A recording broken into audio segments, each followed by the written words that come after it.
Maverick News, the antivirus program for your mind. And now, the Freedom Reporters.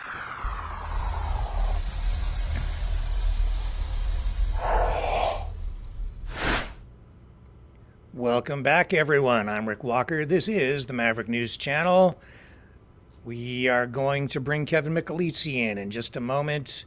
He's going to update us on what's going on over in his neck of the woods. He's in Crimea, and we'll be talking about this potential escalation in the conflict with NATO, the United States in particular, and the UK, possibly approving the use of their weapons to strike targets inside Russia. We'll tell you why, and we'll look at the implications of that, potentially, with Kevin. Also, 1 year ago today, James Topp laid his hand on the tomb of the unknown soldier at the War Memorial in Ottawa after walking all the way across the country. We will relive that moment. And while all that is making headlines, the remains of another unknown soldier has made his way back to the Maritimes in Canada. We'll share that information with you as well. So don't go away. We'll be right back with Kevin on the other side of this. The New World Order. Government overreach. The Great Reset. Mainstream media lies. Now more than ever, independent voices are needed. Donate now at freedomreporters.com. That's freedomreporters.com. Maverick News, the antivirus program for your mind.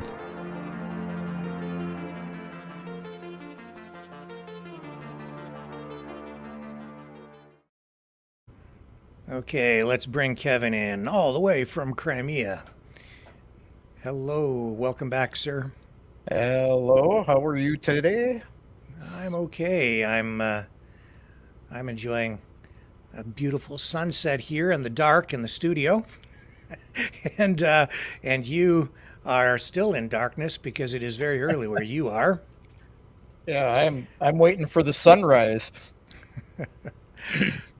So, okay, let's dig right into this. Where should we begin? We're going to talk about this talk of the use of possibly U.S. weapons and UK weapons to strike targets inside Russia. But let's start with the latest developments with the Ukraine conflict itself. What are you hearing and seeing over there? Well, you know what I'm seeing is the Russian military making considerable advances in Ukraine. Did I say the Ukrainian military? The Russian military making significant advances. They're actually taking village after village in the Kharkiv area. And today they have actually been striking inside Kharkiv. So, Ukraine has moved forces from other areas up towards Kharkiv to defend the city, but then that causes weaknesses further down the lines in the Donetsk and further down south. So then Russia is pushing forward in those areas as well. So it's really a situation where Ukraine seems to be hanging on to the last Ukrainian. Up until Thursday, we had, nightly attempts at strikes on Crimea with U.S. and British attack 'em and Storm Shadow long-range missiles. It was 5, 6, 8 a night. Thursday night, we had major alarms going off in Crimea, talking about massive missile strikes on Simferopol, Sevastopol, Yalta, Alushta, the bridge. So the entire peninsula, basically. Now, A lot of that was Ukrainian huff that the Russian media picked up, a lot of the independents, and they were pushing around Crimea in the news about these strikes. And it turned out that it actually wasn't true. We had a couple of missiles come into Simferopol. They were shot down successfully. We had one strike in Alushta, which is up the coast from us, probably 60, 70 kilometers. They hit a very strategic military target, an empty school that was being refurbished on the outskirts of town. So that missile did get through and destroy a school there.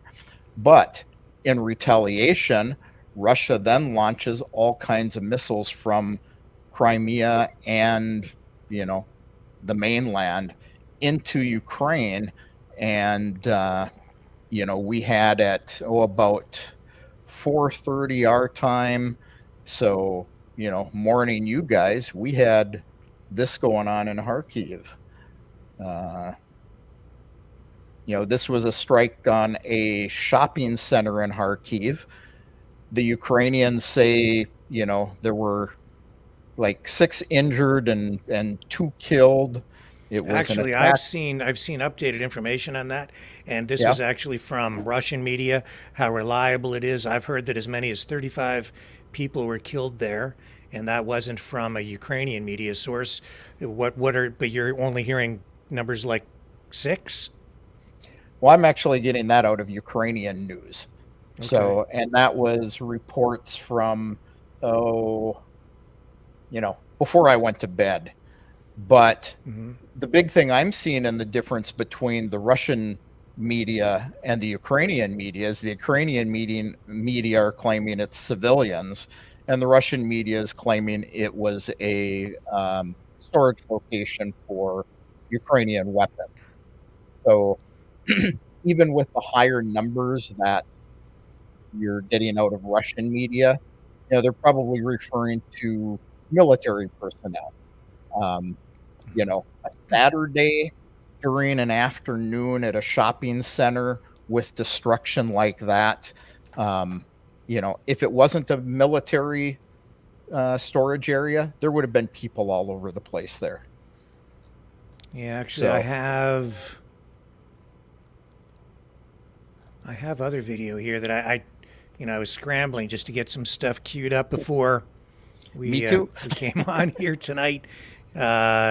But here's another angle on the strike. They're calling it like a hypermarket. I don't know what that means. Is that some sort of like a super shopping center or something? Is that what that would? Yeah, a hypermarket is a Russian or Ukrainian version of a mall. They tend to be a much smaller scale than malls in the US and Canada. So, it's a bunch of small shops that, operate around with, maybe 1 or 2 large anchor stores, usually a grocery store and something like an electronics store, and then a bunch of little shops, independents. Yeah, a lot of smoke. A lot of smoke for a simple mall strike. Yeah. That's what would lead me to believe that it was military storage. And like I say, there's not enough, you see in that, another hypermarket to the left there, there's several cars there, but not a lot up around that mall up there. Well, that's pretty serious black smoke, I'll tell you that. Yeah. Why, I can't be 100% sure, but yeah, something's burning there that's creating that. The only thing I've ever seen that's created black smoke like that in my experience covering fires as a general assignment reporter over the years has been things like plastics or tires. Like that's a lot of black smoke. Yeah. I've, some factories with chemicals sometimes. I suppose it depends on what was inside the hypermarket. Yep. So as of 10:30 p.m. our time, so about 3:30 your time, there were massive missile launches from Russia throughout northern Ukraine and Kharkiv. So we'll have to wait probably for a couple of hours or maybe morning to, hear what happened with those strikes. It's Usually interesting. we see the news of these launches about an hour or two before they actually hit wherever they're going. It's interesting to see that, and I don't know why I'm seeing more of this, but with this particular incident, I'm seeing a bunch of videos come out of Ukraine. Maybe it's because I've clicked on some stuff, so the algorithm is feeding me more than I normally would get. But I've seen several videos with Zelensky talking about this, plus sort of Ukrainian propaganda style videos that have been fed to me. Yeah. So here's one. I don't know what he's saying. Maybe you know. I know that he's been calling for. Well, he called Vladimir Putin a madman in one of these.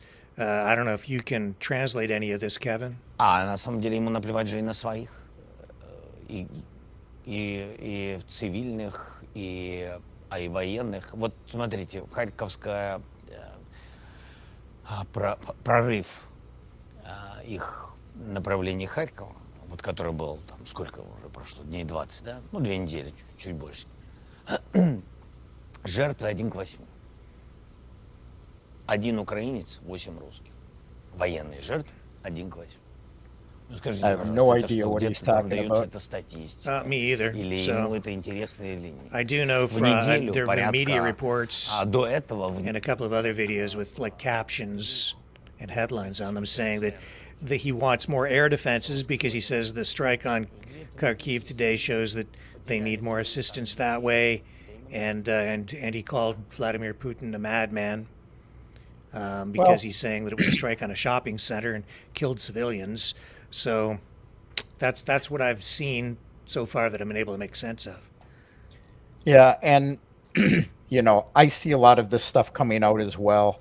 I actually, have some contacts in Ukraine that feed me information, and we'll never know the truth, but all we can really look at is things like these videos that we just showed, and see, we see the smoke. Excuse me. We see the smoke, we see the damage, we see these, fantastic videos that, Zelensky's making, and, he's not anywhere near Kharkiv. So this was, a production put on by his media company. But all you can do is look at, the number of cars on a Saturday afternoon at a shopping mall. Obviously, it wasn't filled with civilians because there would have been a lot more cars in that parking lot. It's just, you have to look at the evidence around it to kind of figure out what's going on. Zelensky does not go near the line. And with the number of times that we see him doing videos supposedly there, and then he magically, an hour later is somewhere else in Ukraine, it's a lot of production going on. And, this goes on both sides. It goes on in, in Palestine. It goes on in Israel. There's, just a lot of this post-production stuff going on to justify what they want or what's going on, trying to drive people's minds. Zelensky can ask for air defense all he wants, but, production of Patriot air defense missiles are like 25 a month. I had those numbers back a few weeks ago when we were talking. They aren't going to get that many. They got one new one in the last month, and why wasn't it positioned near Kharkiv? Well, because they put them in Kiev to defend the capital city instead. So, you know, they will make the same claims about Odessa. Odessa's been hit extremely hard over the last 2 days, and they don't have air defense there at all. I've seen reports from my contacts coming out of Odessa saying that these missiles and drones are coming in, and there's absolutely no air defense shooting at anything. So, you know, they would need hundreds of air defense units to deploy. Now, they did get a strike. This is something that Russia isn't admitting, but they did take out an air defense system in Crimea a couple of days ago. So, you know, we don't always hear all the news on all the sides. So, Yeah, one of the videos that I saw was last night, and I don't have it queued up here. It's a propaganda style film, or video, and I thought, I don't think this is really going to resonate with the people in the West, if that's who it's directed at, because they were highlighting the destruction of libraries and museums and theaters, and I get what they're talking about. They're talking about the destruction of their culture, which is extremely important to them.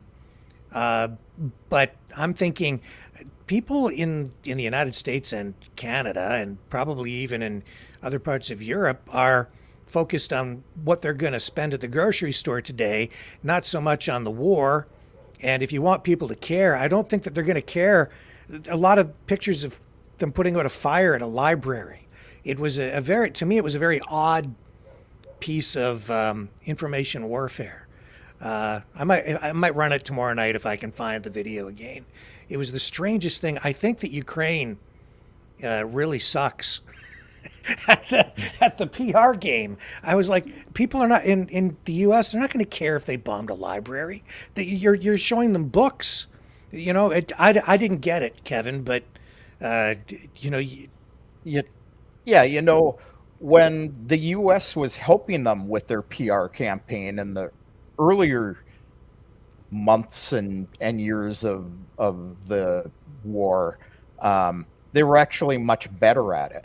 But what's happened is, as the United States has been withholding some support and, you know, talking about negotiating with Russia more and more, Ukraine's kind of gone off on their own deal in the PR, and they're not good at it alone. They're good at it if they have the backing of the professionals out of the United States. And a lot of this is, you know, in what I'm seeing, is trying to bring out they're striking civilian infrastructure, they're killing civilians.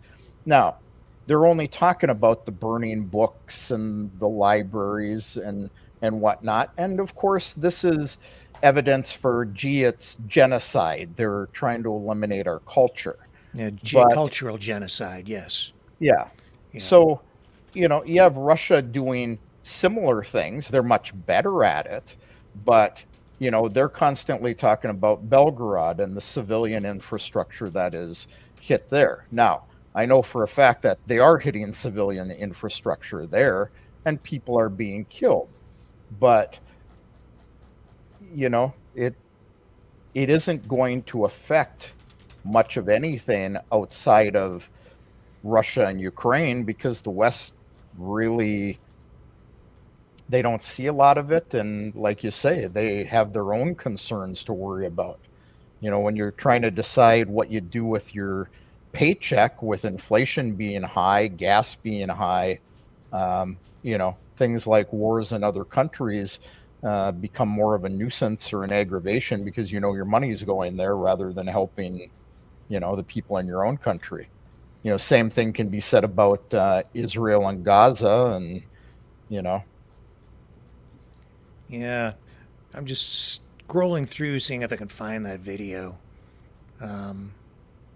So far, no luck. But here's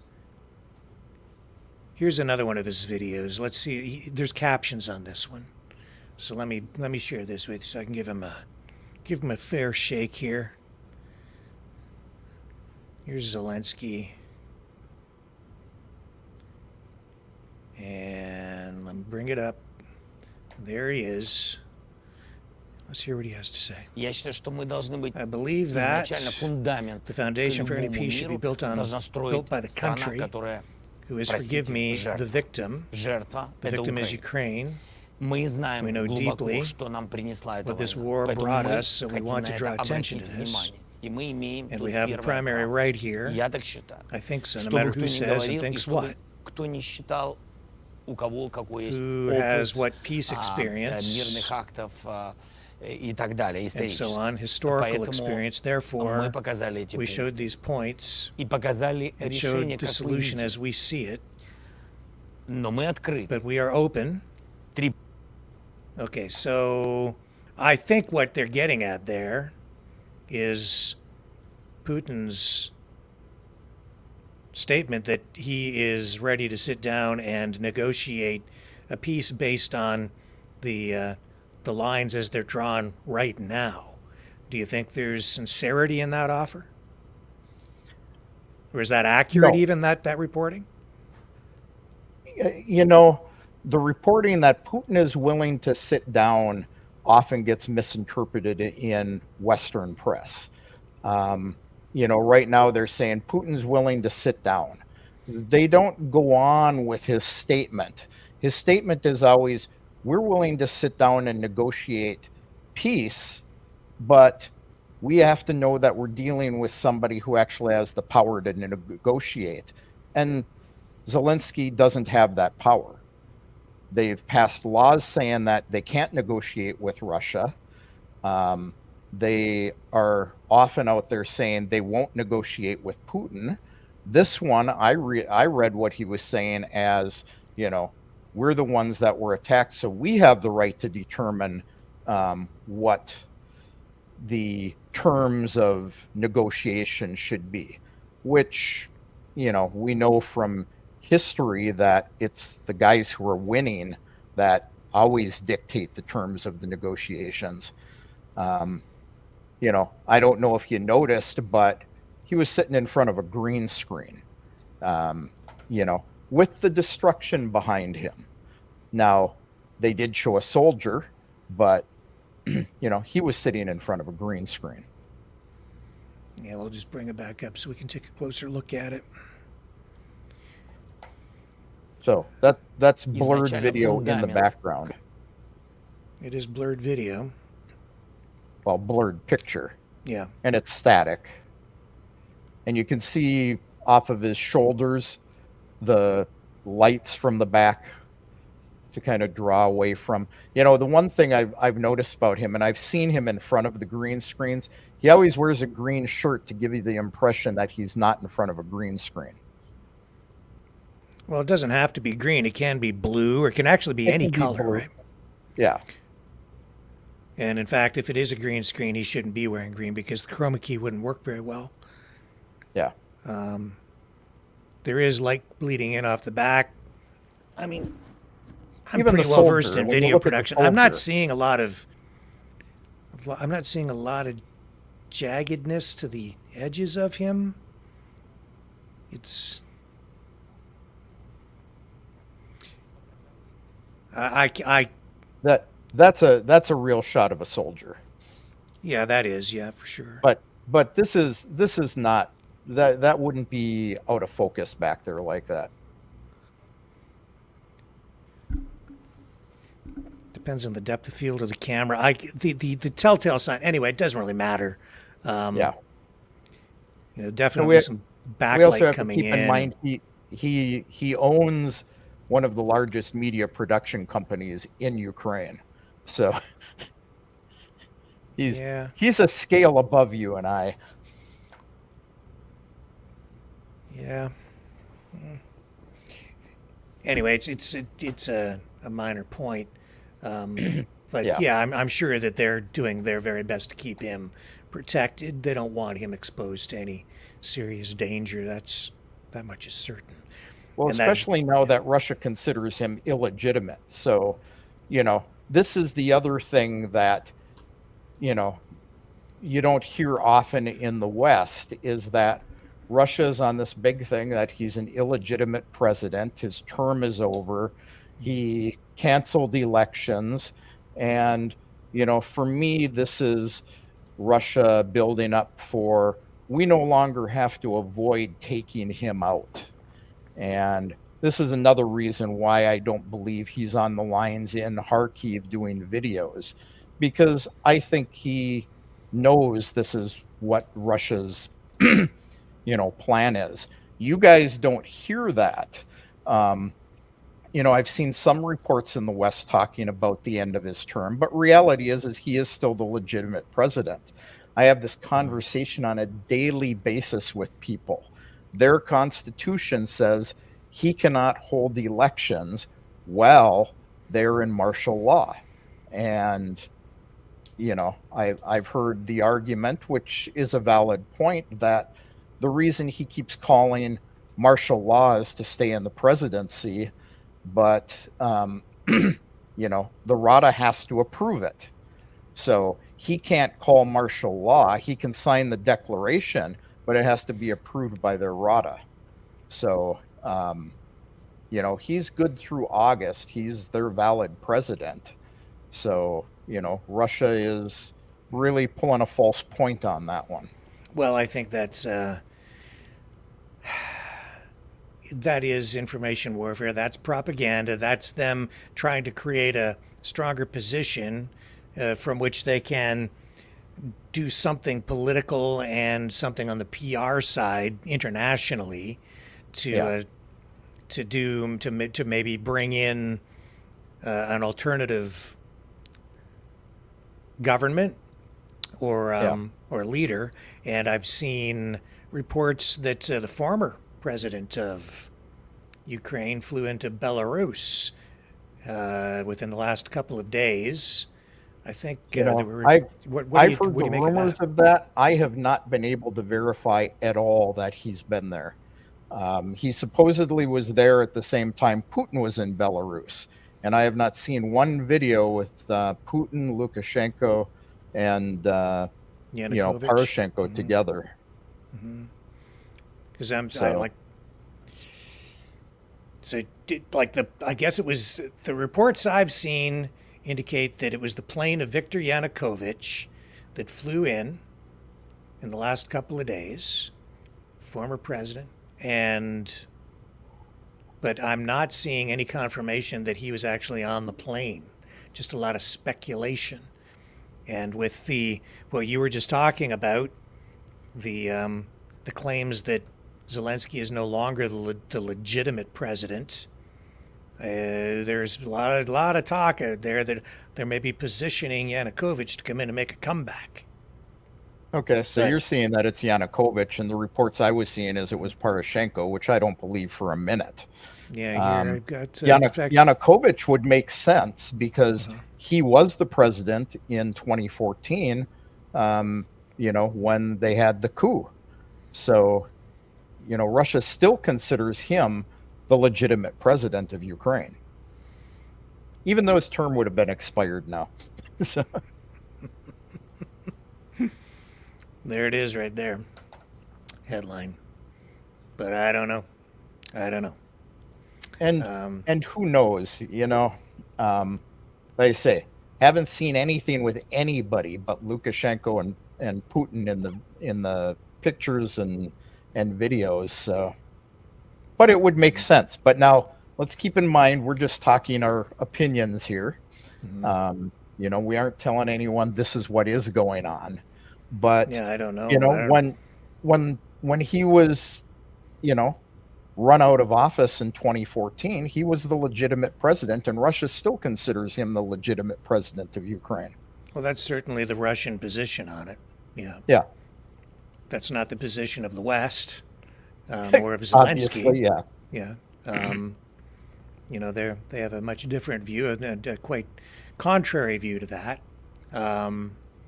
Yanukovych fled the country and went to Russia to seek safe haven, and he's still sort of out there in a form of exile from Ukraine. I don't know. I don't know. living a very comfortable life in Russia. No doubt. No doubt. Yeah. So, all that going on, and we're seeing escalation, at least in a war of words at this point, but it could get, it could go kinetic with all this talk of, well, UK and US weapons potentially being approved for use on targets inside Russia. Here's the head of the NATO alliance talking about just that. I think the time has come for allies to consider whether they should lift some of the restrictions they have put on the use of weapons they have donated to Ukraine, because especially now when a lot of the fighting is going on in Kharkiv, close to the border, to deny Ukraine the possibility of using these weapons against legitimate military targets on Russian territory makes it very hard for them to defend themselves. So to be clear, you're asking the US to lift the restrictions on the use of American weapons over Russian territory? I believe the time has come for allies to consider whether they should lift some of the restrictions they have imposed on weapons donated to Ukraine. Because we need to remember what this is. This is a war of aggression by Russia against Ukraine. Ukraine has the right to defend themselves, and that includes also striking targets on Russian territory.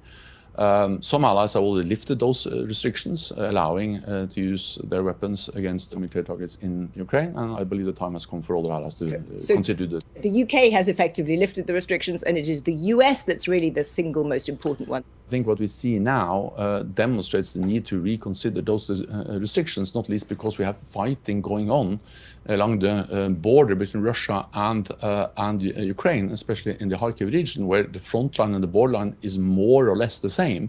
And then, of course, if you deny Ukraine the right to hit military targets on Russian territory, then you make it very hard for them to uphold the right for self-defense. This is self-defense. Self-defense is enshrined in the UN Charter. It's legal, it's legitimate, and we are helping Ukraine with upholding that right, and that should include the ability to also strike targets on Russian territory when there are military legitimate targets we're talking about. Okay, so I understand the argument. What do you think, Kevin? I understand the argument, but, first, we know that Stoltenberg is nothing but a mouthpiece. He has no authority to make any decisions. He's trying to encourage the U.S. to allow restrictions. I don't have any video of it, but I've got the text that was released from Moscow regarding this video.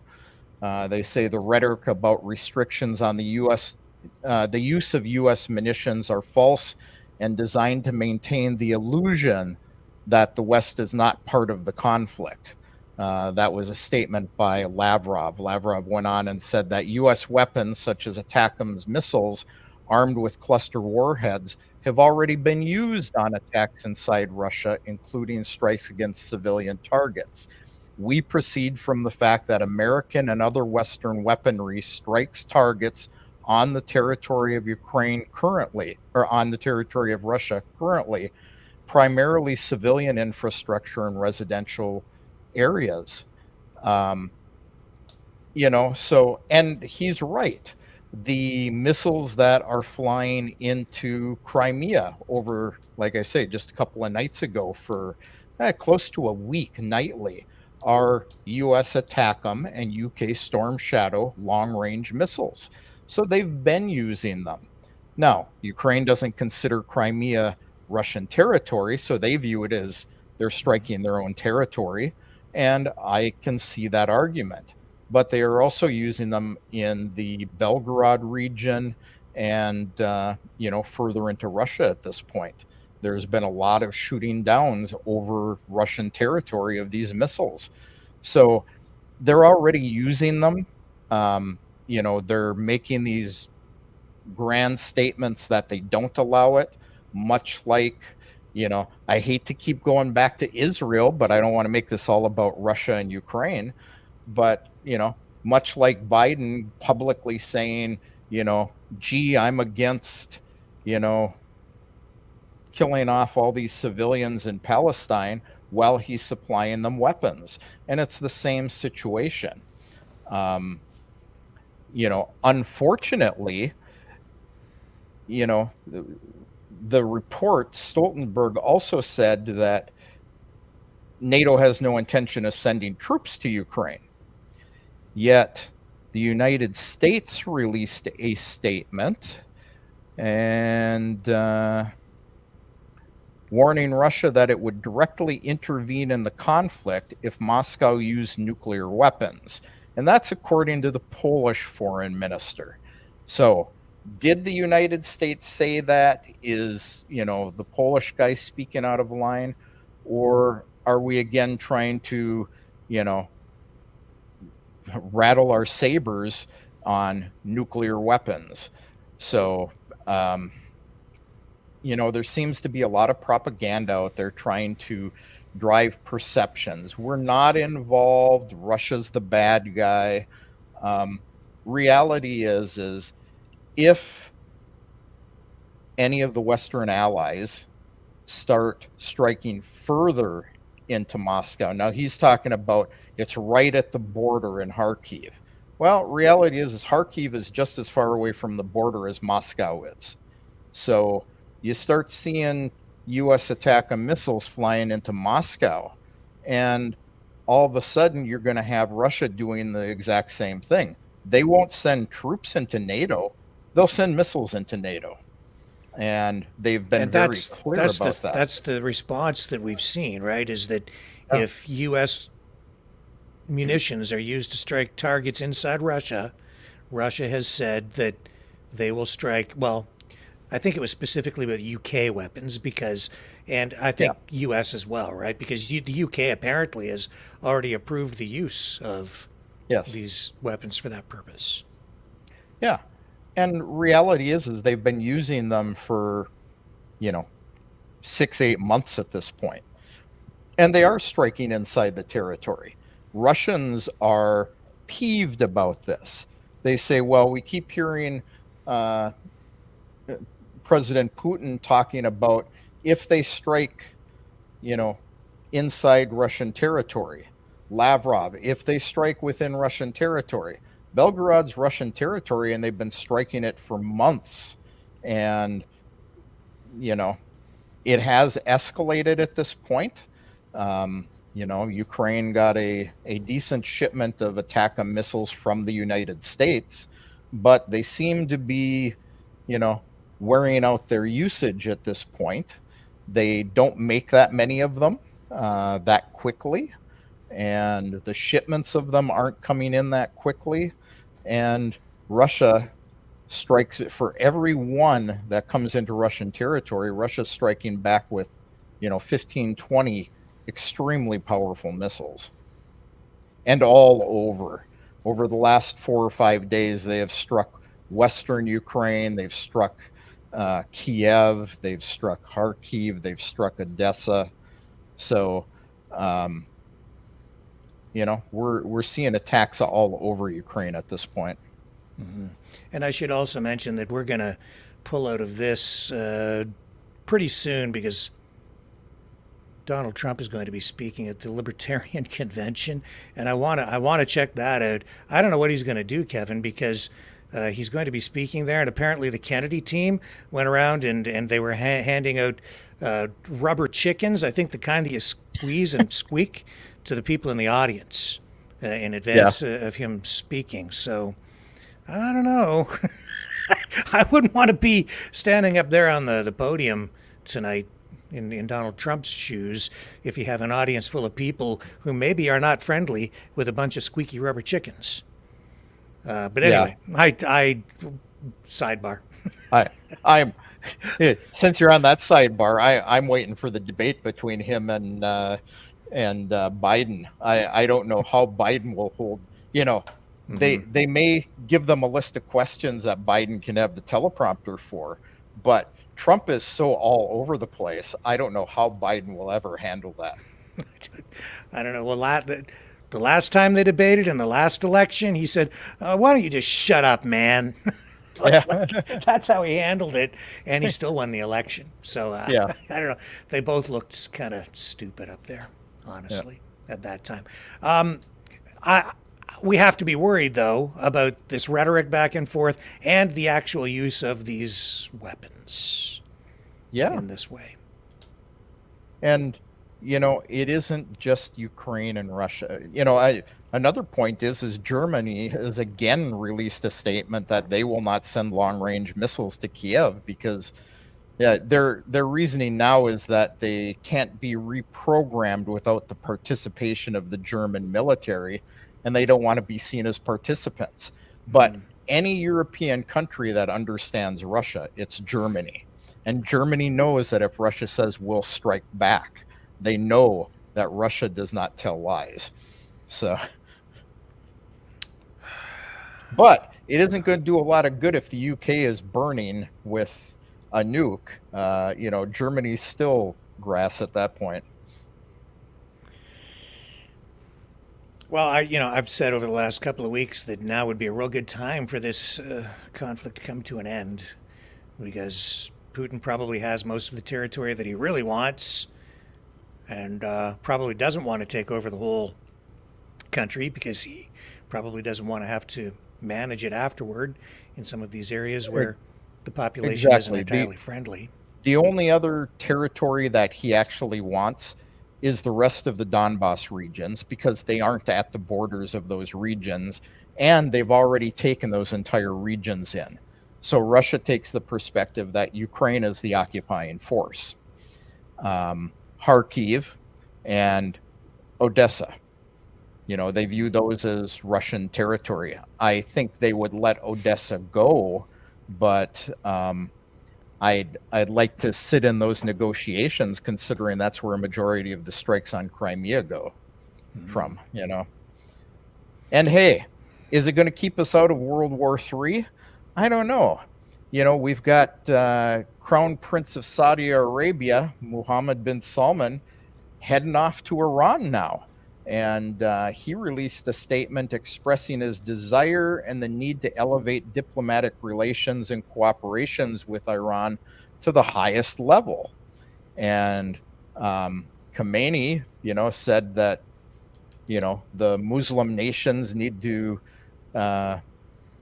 be aware and destroy plots from the West and form a strong unified front based on their shared principles. We've got groups in Gaza taking new hostages, I saw today. New Iran hostages? Who's taking a new hostage? One. A new hostage. Yes. Which side took the hostage? El-Qassam. So, one of the groups that works with Hamas. Oh, great. Yeah. Jeez. Okay. And we have Iran and Sudan. They came to an agreement to normalize relations and reopen their embassies. So, the guys who were helping Israel protect their territory against Iran have now shook hands with Iran and said, okay, we're friends again. So, we've got the Middle East stirring up too. Gee, I hit some things you weren't aware of, huh, Rick? Yeah, I didn't know that. Well, you can do another show on that. So, and of course we have China with their ships and planes floating around in circles around Taiwan right now. Yeah. So, Israel has reprimanded Ireland, Norway, and Spain's ambassadors over their plans to recognize Palestine as a state. So, I don't know.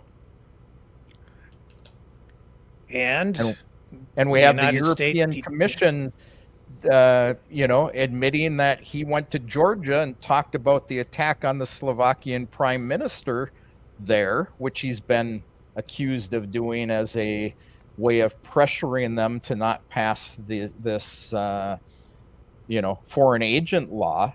Mm-hmm. So, you've got Western countries that have foreign agent laws pressuring Georgia to not pass it, or they would be sanctioned. And I don't know, I hate to see them get involved in Georgia. I think Russia would walk all over Georgia if it came to it. And people in Georgia don't support the government, going against Russia. Any additional thoughts on the arrest warrant for Netanyahu and the order from the World Court to have Israel immediately stop their aggressive actions in Rafah? I haven't seen anything reported that they have stopped their aggressive actions in Rafah. I think the arrest warrant is the same as the arrest warrant they have against Putin and George Bush and, a dozen other leaders around the world. I think they are a court with no teeth. Yeah. Unless they go to Canada. Oh, wait. You guys won't arrest them either because Trudeau's coming up on the list. He is. He may have to arrest himself, though, because they have signed on to the ICC, and they've agreed to abide by anything the court says. So when that happens, I'll Do you let really know. believe that they'll abide by it? Nope. I think that's about the time they'll pull out of that agreement. Yeah, a lot of virtue signaling that went on, and now the roost, it's all coming home to roost, right? So, Yeah. So man. the one thing I did see is the biggest power that they may have over Israel is going to the UN and the US vetoing any actions by the Security Council, them taking it to the General Assembly, and the General Assembly voting to throw Israel out of the UN. Now, again, it's probably a toothless action. Gee, we're not a member of the UN anymore. We've got the Israelis, out there making statements that, nobody but the Jews can determine what is moral for them. Nobody else can. So they aren't going to listen to this court. It means nothing to them. Well, I think we've covered most of the ground tonight. Anything you think we're missing? Any aspects to any of these stories? I don't think so. I think we could go on for hours on this stuff, but I think the world is, Russia and Ukraine is escalating. The West and Russia are escalating against each other, but I don't think they're the only problem in the world that we need to be thinking about. Israel's got nukes too. Throw them out of the UN, tell them they're not a country anymore, and I have a feeling they'll be, the first guys to use them. So, I think we're just in a world of crap, Rick. That's my opinion. We are. It just keeps getting worse, and I'm very worried, to be quite honest. Very worried, and I think we should be. Anyway, that's it for tonight, I guess. Kevin, thank you so much for your perspective on all of this. I'm going to start getting ready for Donald Trump and the rubber chickens. I will actually stay up and wait for the rubber chickens. I don't know what to expect, but boy, talk about potential sabotage. Yep. Oh boy, he's walking into it tonight. I can smell the rubber. All right. And I'll wait to see what his response is next time around, because he'll do something as well. Yeah. Politics. It's a blood sport. I'll be right back, folks. Thank you, Kevin. Talk to you again soon. Thanks. Bye. Hello, world. Are you awake?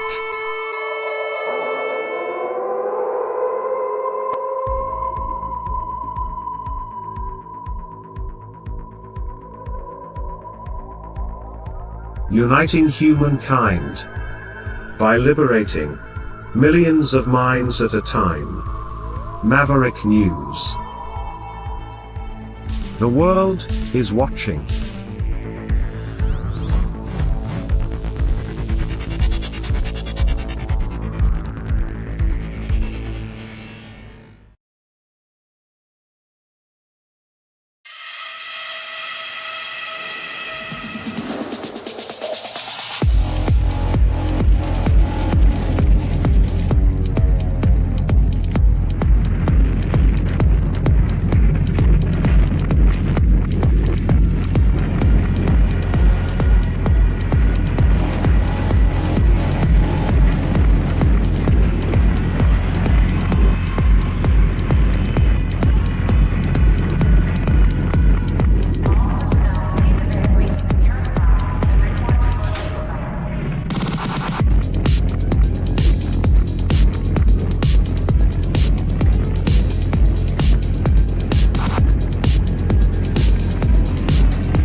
Maverick News. The world is watching. Okay, and just to give you an indication of what that whole rubber chicken thing is all about, I do have something to show you.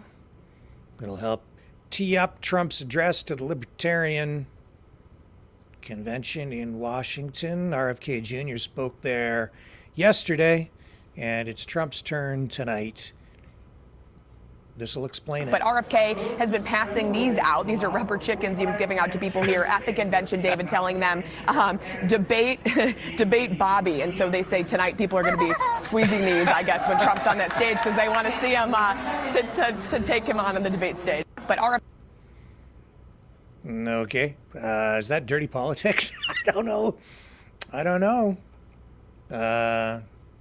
We'll see. We'll see what happens. Oh boy, I wouldn't want to be Trump tonight. Somebody was thinking ahead on the Kennedy team. Also, 1 year ago, James Topp, Canadian veteran, marched all the way across Canada, and this was the day when he arrived at his destination in Ottawa to lay his hand on the tomb of the unknown soldier. He did all that, rather, to draw attention to the government's overreach during the pandemic. He wanted a forum with Canada's leaders to talk about the pandemic, the mandates, all of those things, and this is what it looked like.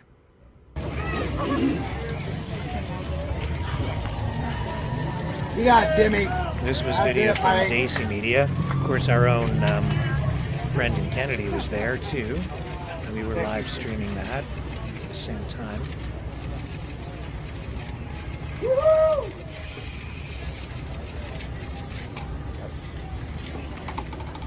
Huge crowd there with him, behind him.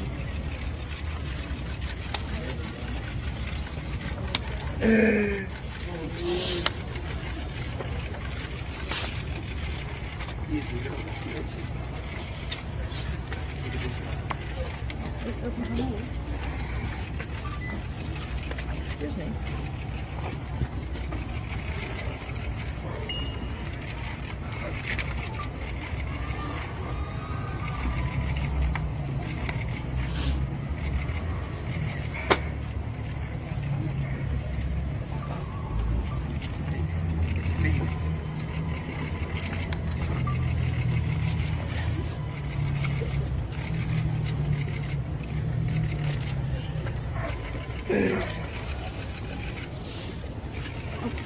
Hello.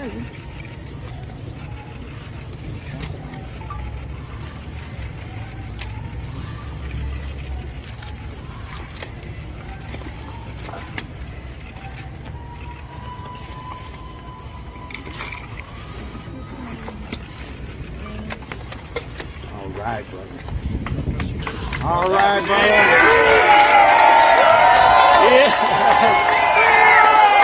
Unreal. Unreal.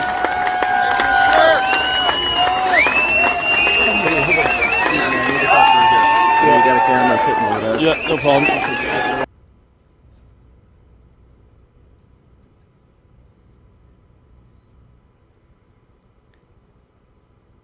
Yeah.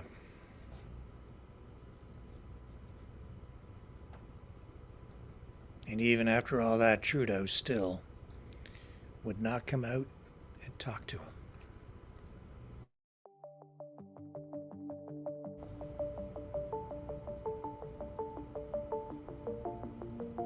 Greetings, brave Mavericks. Our quest for truth continues. We go beyond fake news. Together we expose propaganda. Together we pull others out of rabbit holes. We are maverick thinkers. We are all unique individuals, defenders of individual rights and freedoms, credible, trusted, grounded in reality. Maverick News, Maverick News. Defending free speech, free speech. Donate at freedomreporters.com. Do it now. Tomorrow may be too late. Maverick News. The world is watching.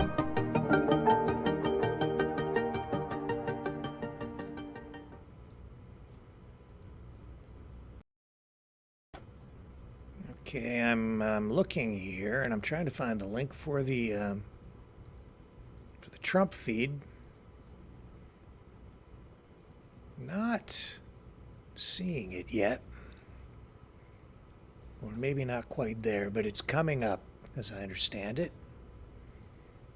Very, very soon, within minutes. Supposed to, anyway. So I've got my eye on that. Also today, and it's fitting, I suppose, that it's the 1-year anniversary of James Topp arriving in Ottawa.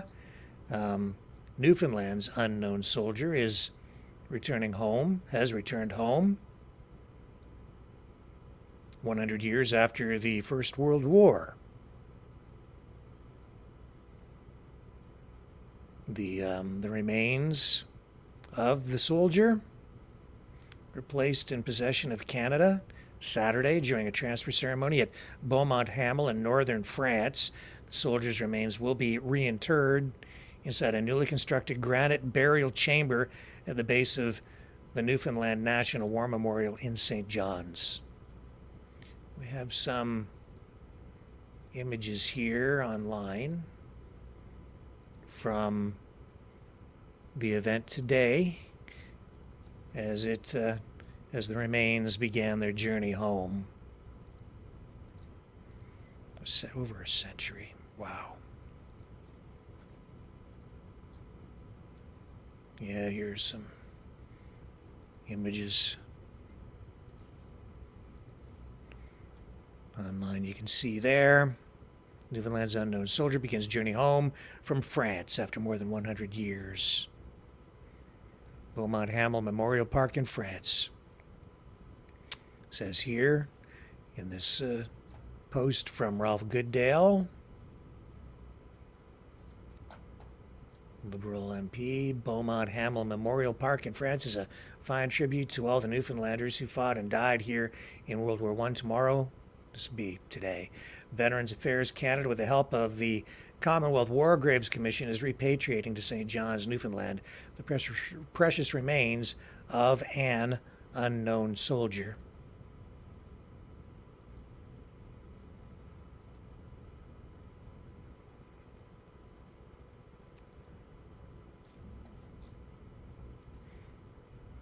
More images here. And again, this is the journey as it began today, flying home.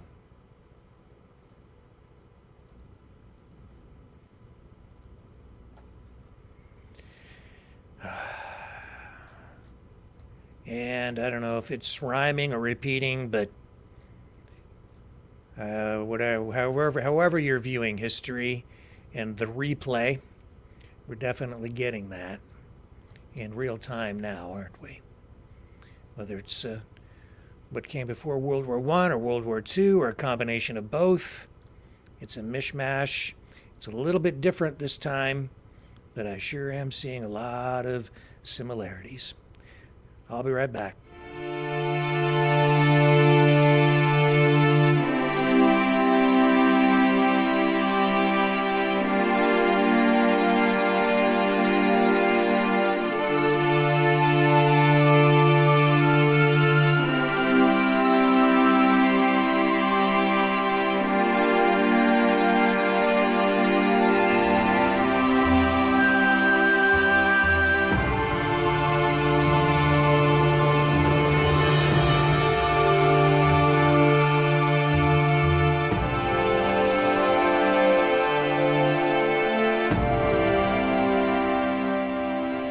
Maverick News.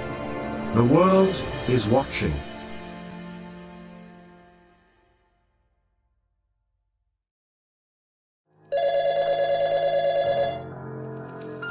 Feel the vibrations.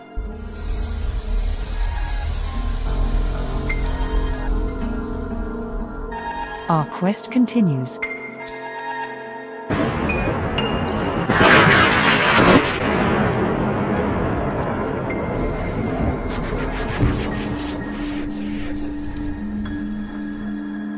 The truth is out there.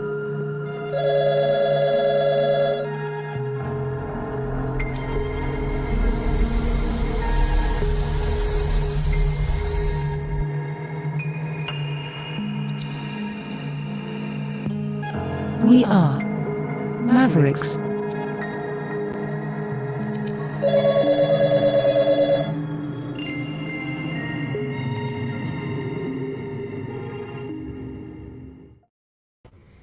Okay, it's still about a half an hour away before Trump takes to the stage, but here's a little bit of a prelude from Right The Side Broadcasting. 700,000 plus Libertarian voters across America who are Podium registered to awaits. vote for this upcoming election. The Libertarians here want a voice in Washington.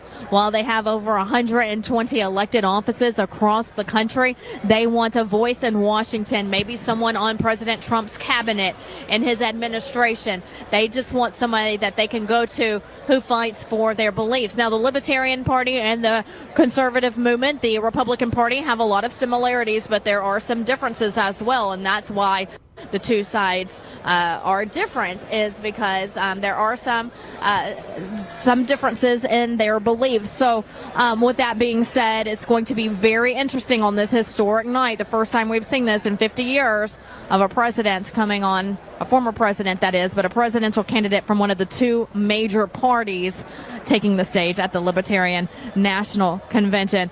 In the front, you have a lot of Libertarians. They rearranged some of the seating for this venue. A lot of the Libertarians near the front are undecided how they will vote, so you'll see them really getting animated tonight. Toward the back, you will see voters from the Libertarian Party who have decided who they will vote for. They will vote for President Trump. You see a lot of MAGA hats and MAGA attire toward the back of the room. And so, again, you're going to see a lot of back and forth tonight. You're going to see a lot of different personalities tonight. You're going to see some RFK Jr. supporters here tonight who I'm told may be here in protest.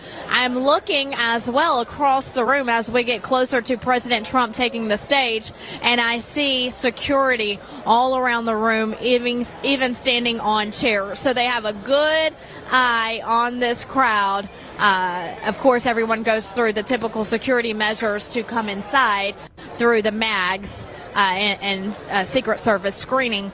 But inside, we have security standing on chairs so they can get an overview of the crowd from above. So they're on the ground and also standing on chairs, just to give you an idea of what security looks like, because this is going to be a very vocal night. Buckle up, because it's going to be a ride this evening, something we haven't seen, if ever, because when we usually go to a Trump rally or a Trump speech or a dinner where President Trump is speaking, you see a lot of Republicans and a lot of conservatives who want a change for the positive, someone who supports our Constitution and someone who wants to raise your family in an America that your grandparents were raised in, someone who believes in our Declaration of Independence, our First Amendment, our Second Amendment, 14th Amendment. It goes on, just what our forefathers wanted for this country. Well, a lot of these libertarians want the same thing,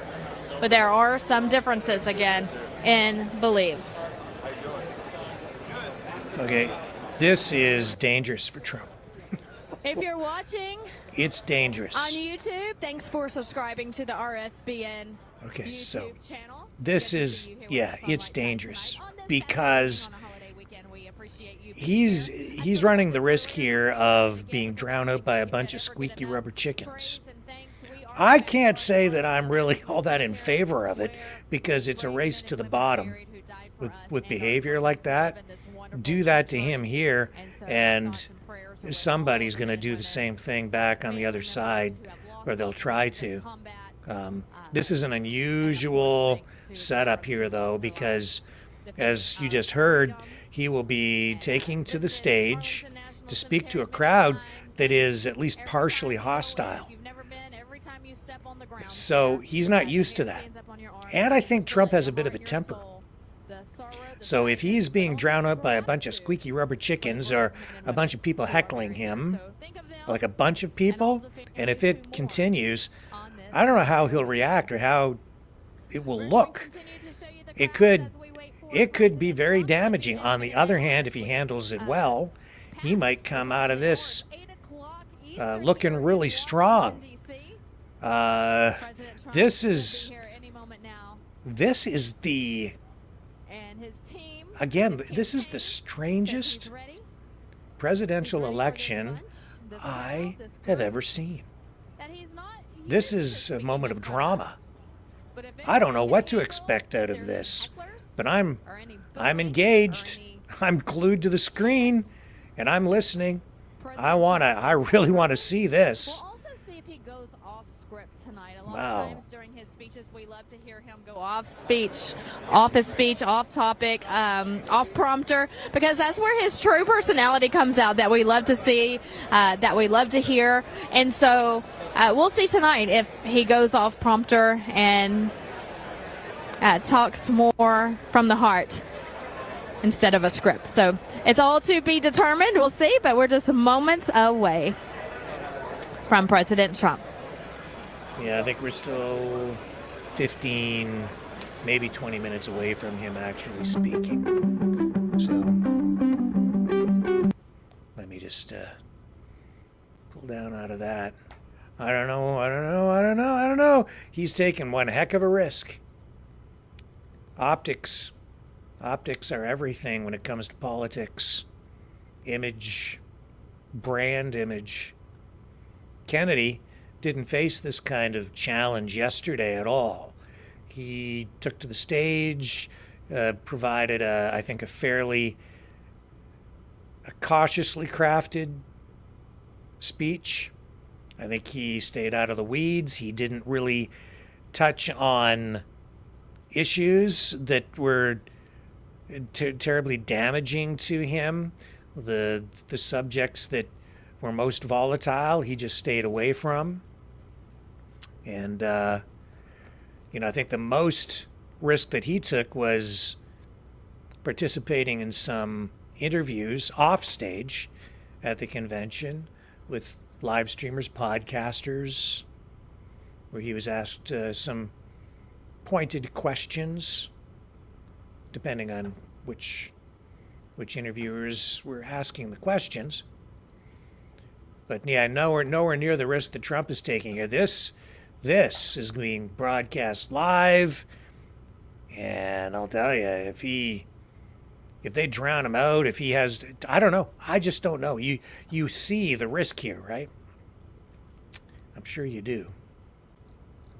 It's going to be entertaining, very entertaining, and it's a knockdown, drag him out fight. Strangely, I would say RFK Jr. has the most to gain here tonight, potentially, from Trump's speech. Maybe Biden, but I think RFK Jr., if Trump doesn't do well here, then it could bleed off a lot of support, and it would be transferred over to RFK Jr., I think, because anybody that's inclined to vote for RFK Jr., these libertarians, I don't know. The thing about these libertarians is they're a completely unpredictable, dysfunctional bunch. They call themselves libertarians. Probably 5% are true libertarians. The rest of them, you don't know what the heck they are. But the only thing they agree on is that, they don't like to take orders from anybody. They don't like authority. They don't like to be told what to do. Aside from that, they run the gamut from what I've seen.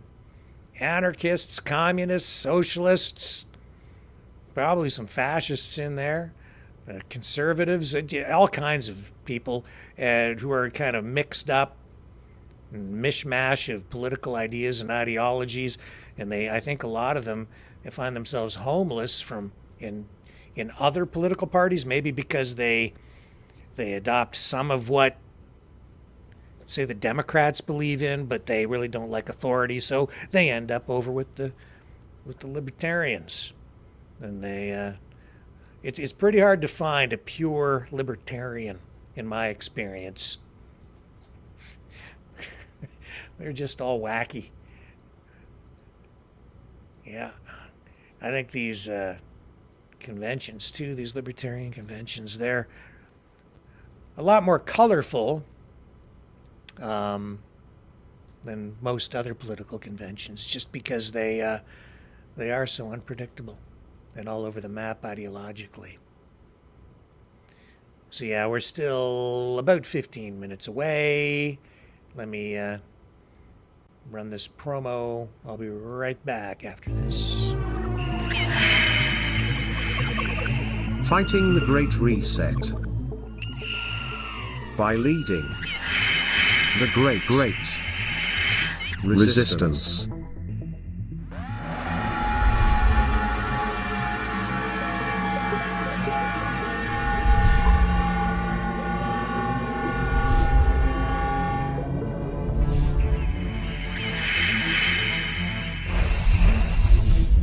Maverick News. The antivirus programs for your mind.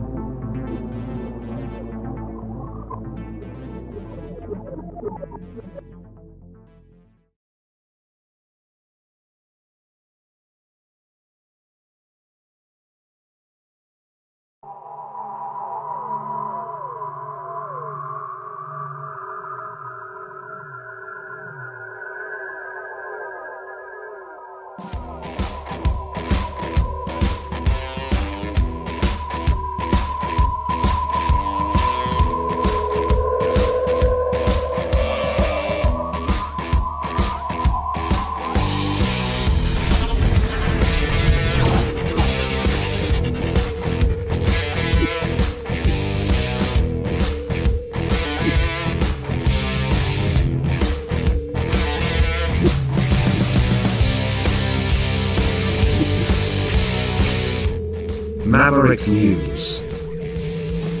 The world is watching.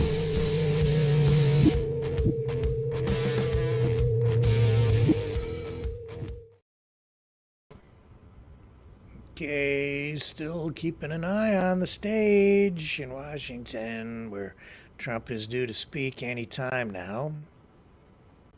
Getting real close to him coming up to the podium to speak at the Libertarian Convention. Protests still in full swing in Israel, where some people would like to see the resignation of Benjamin Netanyahu. Here's what it's looking like over there.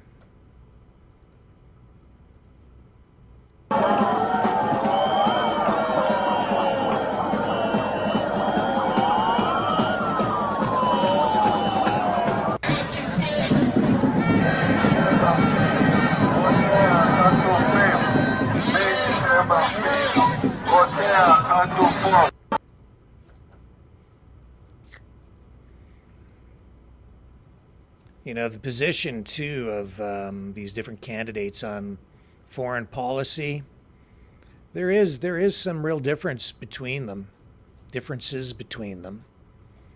You know, particularly in Israel, where, you know, Trump has said that Israel needs to go in and just finish the job and do it quickly.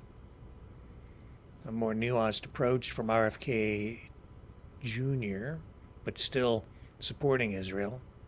And Biden Seems to, well, he says that he's supporting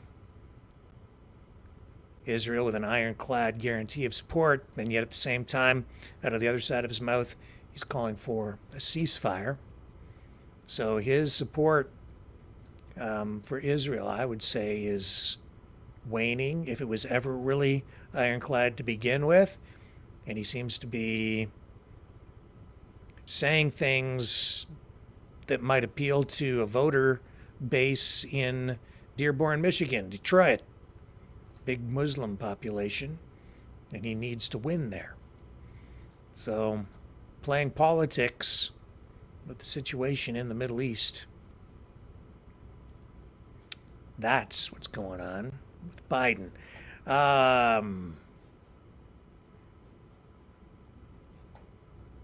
Okay, let's go back here and pick up some of, just check in on the podium here. Here we go. Apparently there are quite a number of MAGA supporters at the Libertarian Convention. Here tonight and protests here tonight. But the truth is, when you get here, there's just as many Trump supporters who have already decided in the Libertarian Party that they're voting for Donald Trump. They're here tonight. They're wearing their gear. They're wearing their MAGA hats. That's the truth. You've seen it tonight. We've panned the crowd. You see it. And you hear them chanting, "We want Trump." Maybe we'll get fisticuffs in the audience. Any minute now before President Trump takes the stage here at the Libertarian National Convention. Yeah, you have quite a mix of people there tonight. And they're not going to see eye to eye on a lot of things. This is going to be interesting. What are you guys thinking in the chat? I'll go over here to Rumble. Take a look in there. Hello, folks, over on Rumble. What are you guys thinking in the chat there on Rumble? You think Trump can handle this? This, I think, is probably the biggest test in terms of public speaking he will have ever had. Yeah. Diane's in there. Hello, 15 Diane, just arriving. And the Kron, I'm still on the fight. Linda, oh wait, rubber chickens won't sway him, says Linda. Yeah, I don't think so either. I think he'll come in with a plan. He'll have some sort of response to the hecklers. David says Trump will do well. And hello back, Diane, 15 Diane.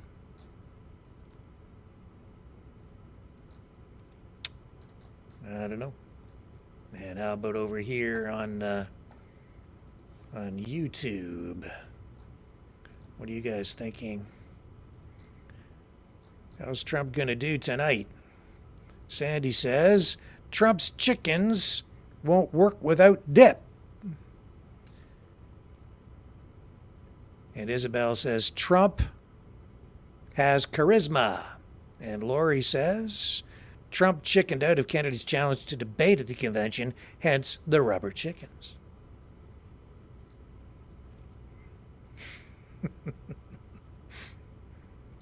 Isabel says he's got this. Yeah, I can understand why he wouldn't want to debate Kennedy, because Kennedy has the most to gain, Trump the most to lose. If he stands on that stage and debates him, it gives Kennedy additional legitimacy. So, yeah, he doesn't want to go there. Doesn't want to treat him as a serious candidate. Although it's becoming increasingly clear that he is serious, that he does have support. KSR says Trump 2024. Julie Bean says MAGA, Maple MAGA. And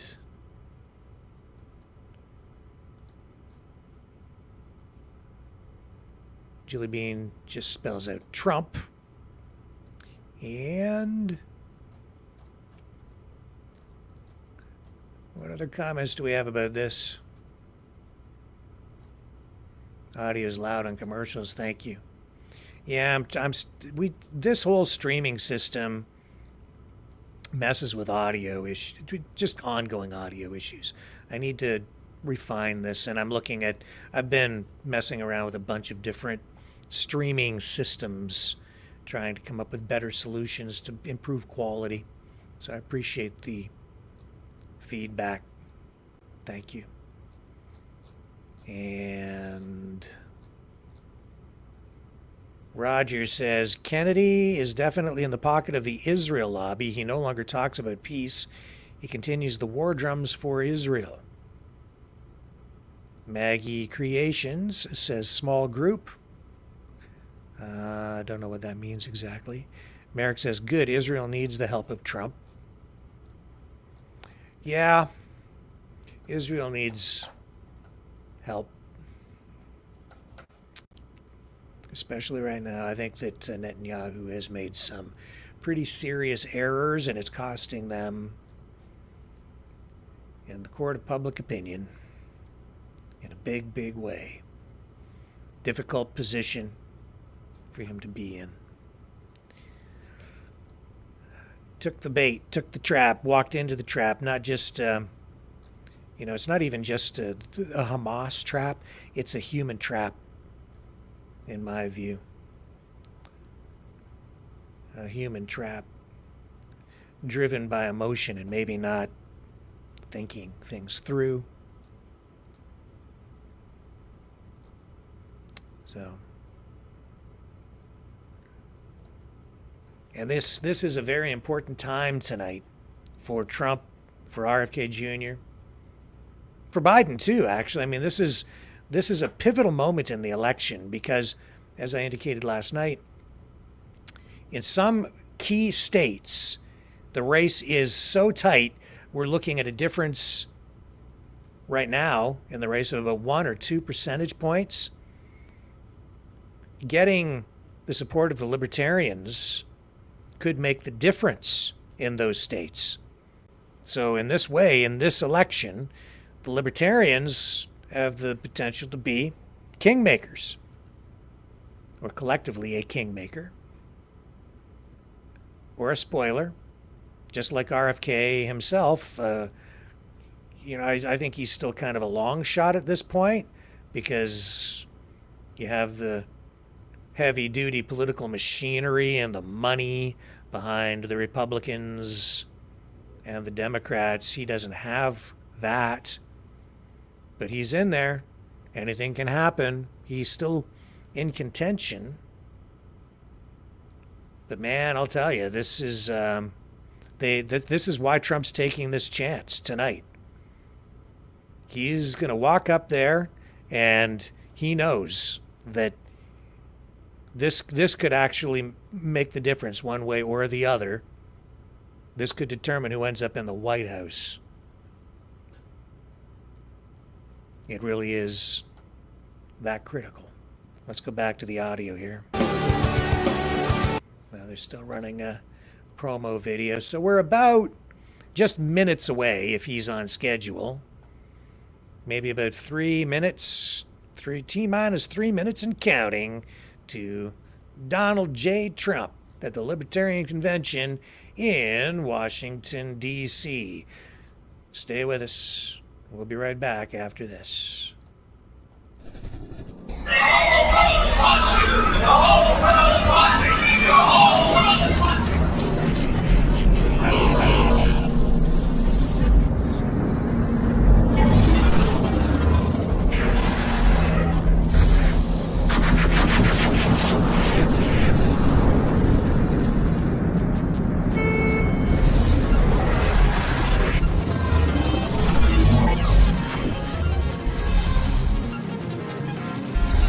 Maverick News. The world is watching.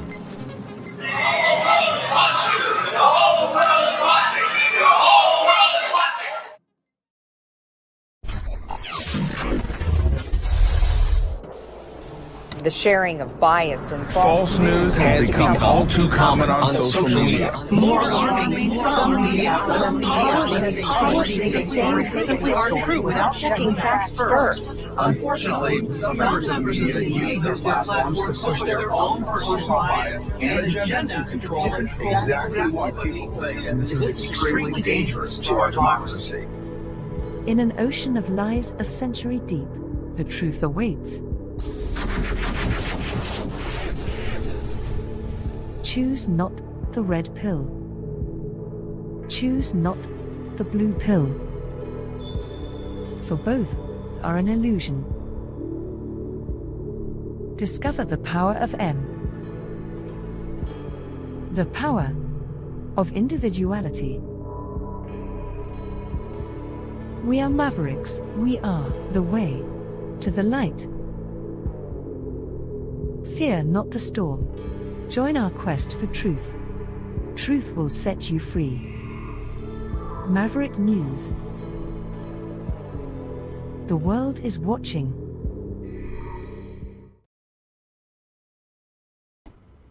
There's that stage waiting for Donald Trump. And here I am sitting. We haven't done a True Conspiracies episode in a while. I was going to do one a few nights ago because I picked up this National Enquirer. I picked this up around May 17th. I went into the future and bought it. I proved it that night because I showed it on the 17th, and it's dated May 20th. See there? So it's history now, but it was the future when I bought it. So I had next week's news that day. Alex Jones might have... What's his slogan? Tomorrow's news today?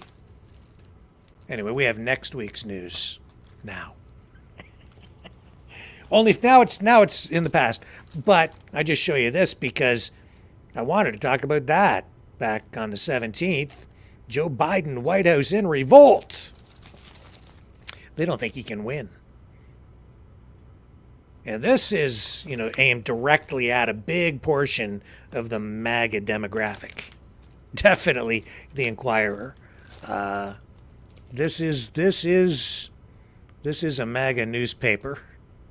Not all MAGA people, but a portion of it. You go look at these tabloids, you can see that these days they're aimed at a much older base of readers. Because they're always talking about old celebrities from the 70s and the 80s. It's aimed at me. Fighting for lives as President Biden, 81, looks like a loser. Says so right there. So he's screwed. As he didn't get invited to speak at the Libertarian convention. Desperate White House staffers are drowning in a cesspool of bitter backbiting and attempted coups as President Joe Biden's slipping poll numbers sparked fears they'll all be unemployed if the 81-year-old fails to win a second term, sources spill. The atmosphere has become toxic, an insider says. They're always unnamed sources. People are acting like rats on a sinking ship, scurrying for cover and a way to save themselves. It's a wonder anything gets decided or done. Sources dish the damning dysfunction became obvious in a recent failed coup against Press Secretary Karine Jean-Pierre. The gossip's dish was masterminded by de facto communications chief Anita Dunn! Dunn, 66 years old, denies attempting to oust her rumored rival. However, sources snitch that the miffed mouthpiece tapped top Democrats to plead with Jean-Pierre, 49, to resign because the press secretary's uninspired answers to probing media questions and her habit of reading replies straight from briefing binders has reflected negatively on the administration. I don't know. I never really thought about that much, but if they say so. A mole explains, it's always an unnamed source. This one's a mole. Simply firing Karine was not an option because the optics would have been so poor. You're talking about the first black and openly gay person. I didn't know she was gay. I didn't know. Well, inquiring minds want to know. I wasn't asking the question, but now I know, and I really didn't care. To hold the position, they needed to convince her to peacefully depart of her own volition. Whatever. Sources also have suggested Jean-Pierre's near firing was a dry run for potentially eliminating Vice President Kamala Harris from the Democratic Party's presidential ticket before August's convention in Chicago.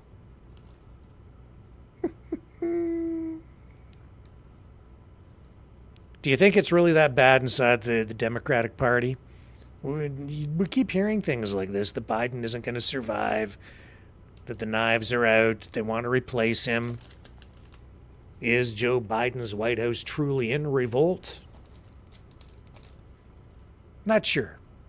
I get the impression that they want status quo, that the party is fully behind Biden at this point, and that they're determined to keep propping him up. It's like not Weekend at Bernie's, it's Bernie's comes to the White House. If you get my drift. It says here, Kamala is, an insider says, the Kamala is far more a drag on the ticket than Jean-Pierre ever will be. Now, are they going to speak, or are they going to... What's going on here now? We've got people at the podium. Let's hear what's being said at the convention. Here we go. Incredible opportunity tonight, and I'm really grateful for it. Never in the history of the Libertarian Party has a former president and front-runner candidate for the presidency come to speak specifically to our concerns.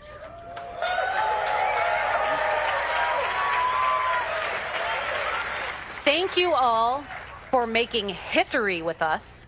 I want to continue this trend, so let's work towards that. I really appreciate you all. And without further ado, I would like to welcome to the stage the 45th President of the United States, Donald J. Trump. Here he comes. Ooh, mixed reaction. Mixed reaction.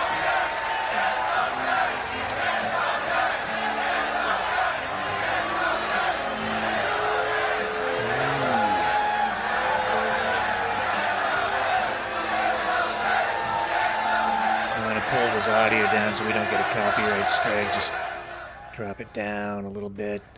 That music always gets us a copyright strike. So, and you can hear the crowd, like some of them are enthusiastic, others are booing and jeering.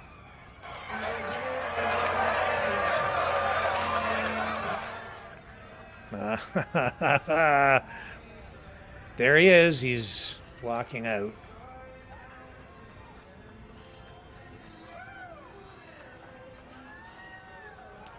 He's taking a big risk here. So far, so good. We'll see how he manages a semi-hostile crowd.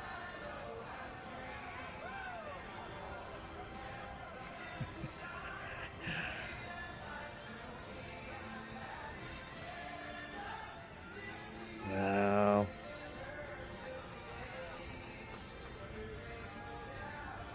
And the signs are up in front of the cameras. You cannot see his face. Can't see him. Barely.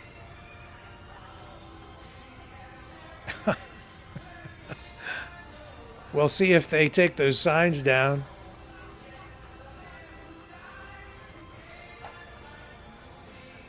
Not the strongest opening. Pull this audio down a little bit more. We don't want to get hit with that copyright strike. We'll just let that music play out. And you can hear the crowd.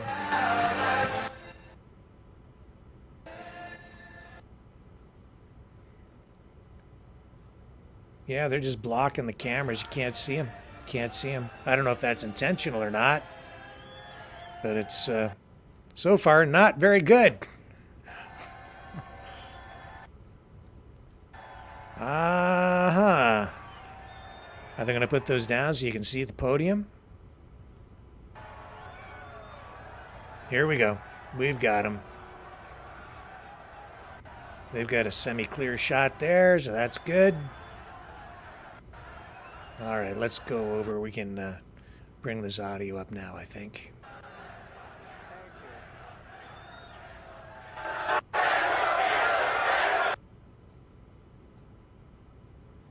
Come on.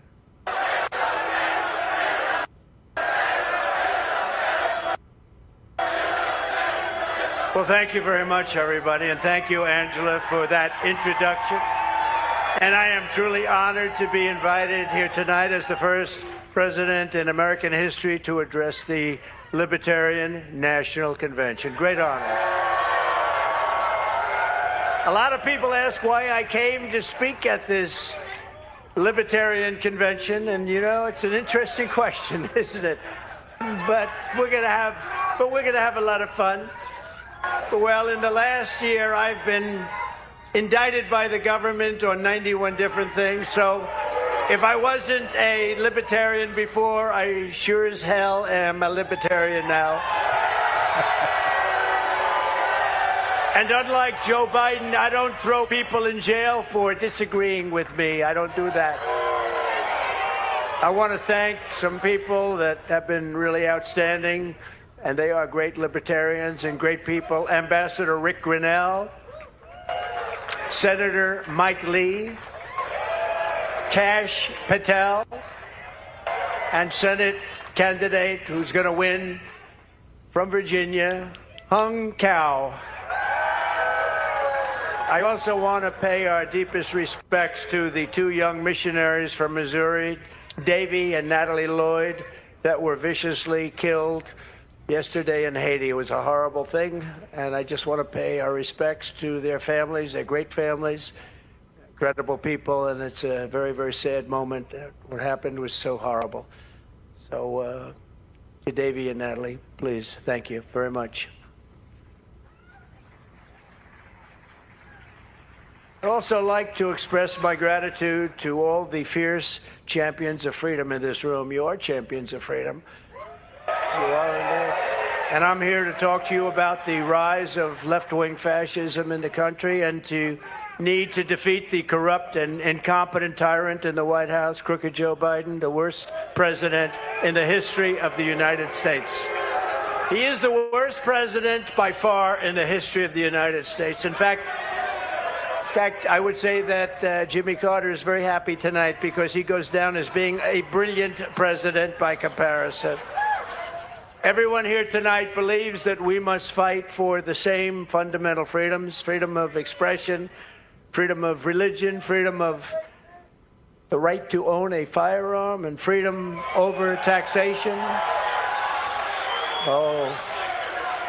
Oh, that was interesting. Then you're going to like me, firearm, you're going to like me. Nobody better than me. And we just got the full NRA, the strongest endorsement they've ever given the NRA, so that's good. What the hell is going on? Freedom from over-regulation, freedom from government discrimination, and we believe that we do not have a free country if we do not have free speech. And very strongly believe that. We stand opposed to government tyranny in all of its many forms. We are opposed to a government that spies on political campaigns. I wonder who that might be. Like they did on me, spies on the American people, censors us, and crushes the rights of its own citizens, which the Biden administration does. We want government out of our business, out of our wallets, and out of our lives. That's what we want. We believe that Marxism is an evil doctrine straight from the ashes of hell. Having Marxism in our government is intolerable, and teaching it to our children is considered to us child abuse. We believe that the job of the United States military is not to wage endless regime change wars around the globe, senseless wars. The job of the United States military is to defend America from attack and invasion here at home.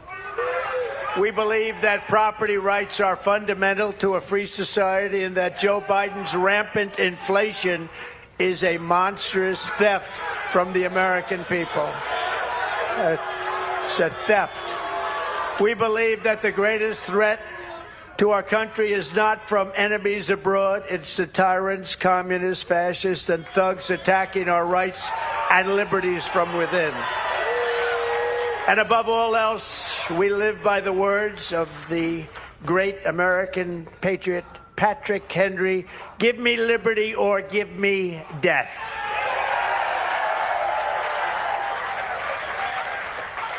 Our rights and freedoms have never been more in danger than they are right now.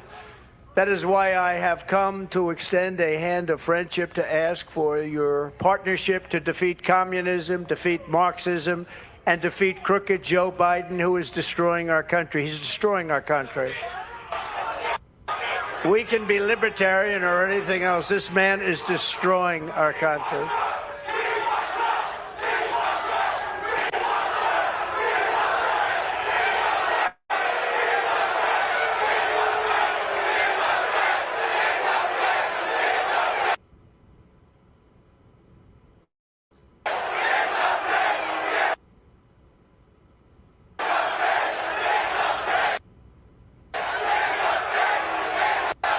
Thank you.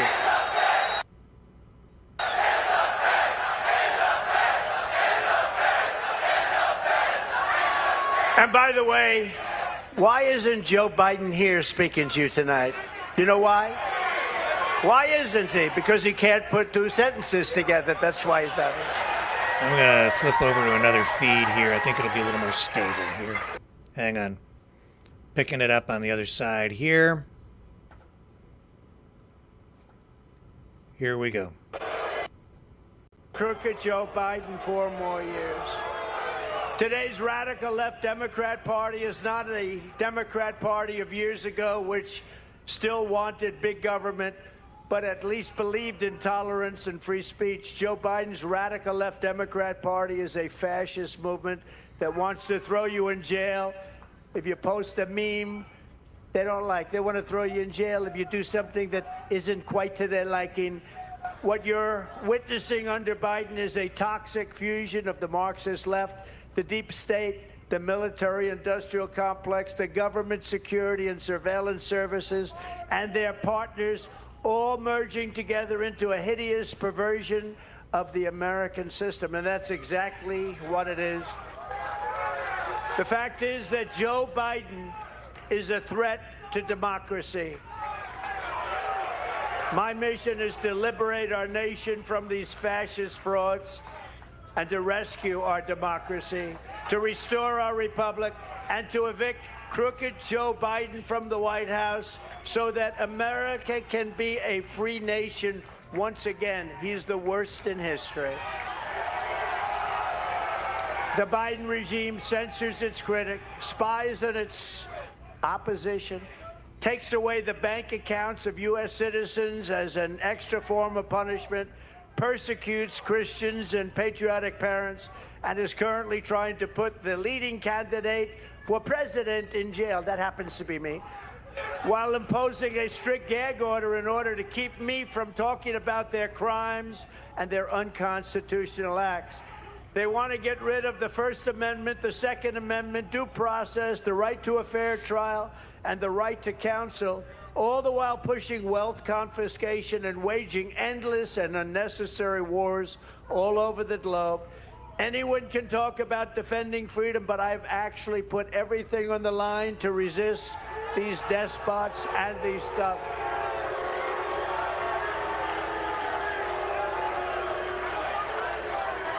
And I stand before you tonight as your best hope of defeating the weaponized Biden and the very evil regime that his people, because it's probably not him because he doesn't know where the hell he is, but that his people are pursuing. You can make the difference. The Libertarian Party can make a big difference. The Libertarian Party can make a big difference. Together we can make America freer than ever before for citizens of all backgrounds and all walks of life. We can unleash new hope, optimism, and energy. We can release limited government so that the people can have an unlimited future. United, we will be unstoppable. If we unite, we are unstoppable. I will be a true friend to libertarians in the White House. And I am proud to be the only president in 70 years who started no new wars. I took on the military-industrial complex. I broke the stranglehold on neocons and warmongers on the Republican Party. And instead of war, I made peace in the Middle East, something nobody thought was possible, and dealt with Kim Jong-un of North Korea, where a nuclear war was guaranteed to start in a very short period of time if Hillary Clinton became president. You know, that would have been a nuclear war 100%. And you would have never had the October 7th attack in Israel, would have never happened. And the attack in Ukraine by Russia would never, ever have happened. Wouldn't have happened. Hundreds of thousands and even millions of people would be living today. I unbound the United States from globalist agreements that surrendered our sovereignty. I withdrew from the Paris Accord.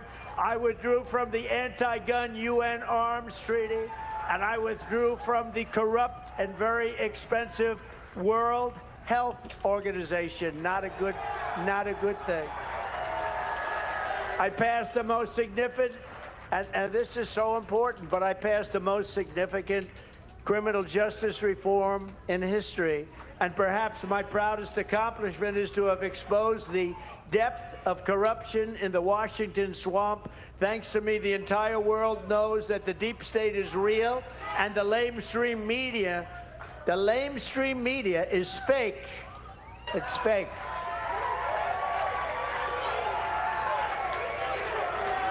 A great libertarian who may very well be in the room right now, I believe, but he's a great libertarian, DeRoy Murdoch, who I've become friends with through his writings in the American Spectator and numerous other places, wrote an article yesterday in which he mentions just some of the things that make me a libertarian without even trying to be one. That's nice. DeRoy wrote, Donald J. Trump will address the Libertarian Party and its national convention on Saturday. The Libertarian Party should nominate Trump for President of the United States. Whoa. That's nice. That's nice. Only if you want to win. Only if you want to win. Maybe you don't want to win. Maybe you don't want to win. Thank you, DeRoy. Thank you. No, only do that if you want to win. If you want to lose, don't do that. Keep getting your 3% every 4 years. The reasons for doing so, policy and politics, are as solid as the Hope Diamond. DeRoy says this event is very unprecedented, he said.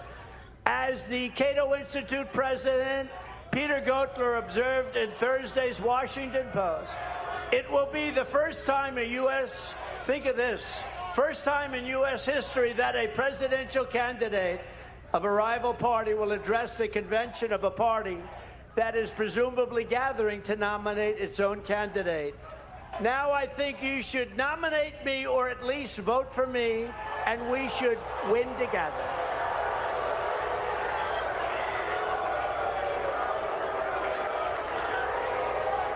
You heard those words. Nominate me or vote. Vote for me. Because the Libertarians want to vote for me, and most of them will. And it's very important. Because we have to get rid of the worst president in history. And together we will. And without it, there's a risk that we could have 4 more years, we won't have a country left. So what is the purpose of the Libertarian Party getting 3%? What is the reason to take a chance of having this horrible president destroy our country, which he will do in far less than 4 years? It's not going to take 4 years. That is why I'm committing to you tonight that I will put a libertarian in my cabinet and also libertarians in senior posts.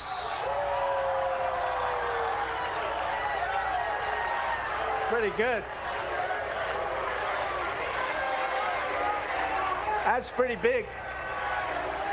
Or you can keep going the way you have for the last long decades and get you 3% and meet again, get another 3%. No, you want to make yourself winners. It's time to be winners. You have a lot of common sense. It's time to be winners. So I'm asking for the well, think of it. I'm asking for the Libertarian Party's endorsement, or at least lots of your votes, lots and lots of Libertarian votes, based on my 4-year, very outstanding presidential record. Much of my record is Libertarian. As an example, D-Roy, thank you. Hey, where is D-Roy? Is he here?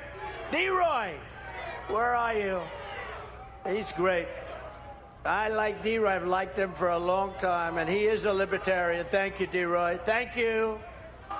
D-Roy wrote, the $1.5 trillion Tax Cuts and Jobs Act was America's largest infusion of tax release.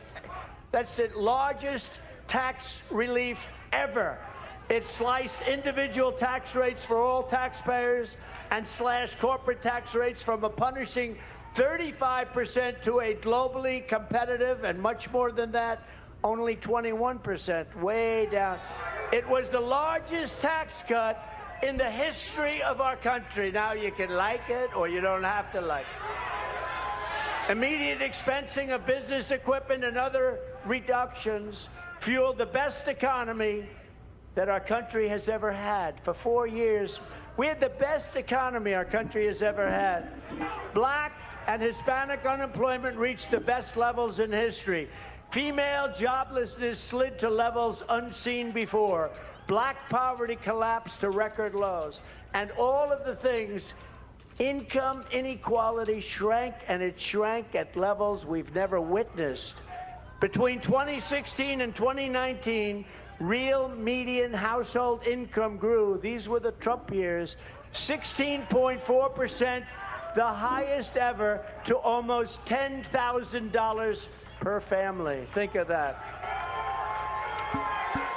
Number 2, Trump cut red tape as never before. He promised to kill 2 old regulations for every new one. And in fact, he ended up actually scrapping 8 for 1, and he was going to 12 to 1 and doing numbers that were unbelievable. Thank you, D-Roy. D-Roy is, and I'm actually just quoting from the article that came out today from D-Roy Murdoch. He said, number 3, Trump fully restrained inflation. We had practically none. Prices were rising just 1.4% as he left office. And this was a fraction of the 9% inflation that lying Joe Biden repeatedly claims. Trump handed him no. He said we handed him no. It went up to 9% after he took over the White House and created all the inflationary acts.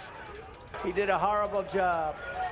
The 30-year mortgage rate, as Trump departed, was 2.77% versus the almost 9% today. And you, by the way, even if you pay 9%, you can't get any money. There's no money available. Trump's drill, baby, drill approach fostered energy independence, which we've never had before. Low fuel and electricity prices helped moderate inflation and propel economic growth. But all of these things have now skyrocketed. They have skyrocketed to levels never seen. Inflation has hit us harder than it's probably ever hit us before, and people are suffering because of it. Trump promoted parental rights and school choice. Trump's education department repealed the so-called guidance letter that turned on-campus sexual harassment accusations into de facto criminal convictions. You know all about that. Who else would do that for you? Trump restored due process to the he said, she said minefield for your children. I know many, many people, what they've gone through with that is they've gone through hell. In a powerful blow, Trump required universities to respect the First Amendment lest they lose their federal funds. I said, you don't respect the First Amendment, we're taking away all of your federal funding. Trump torpedoed Obamacare's individual mandate and got rid of many of its taxes. Medical price transparency empowered consumers to shop for health care services and compare costs. And this is one of the biggest things that's happened, and it's reducing the price of drugs and everything related to drugs and medical care at levels not seen before. This will soon be happening. The competition is now slowing what were ballooning health care expenses. Trump signed right to try. Terminally ill patients now can receive experimental and possibly life-saving treatments. And when at death's door, what do these suffering Americans have to lose? What do they have to lose, you ask? They are so thousands and thousands of people are now living because of right to try. Trump nominated some 300 constitutionalist federal judges, a record including a seldom-seen 3 Supreme Court justices in one presidential term.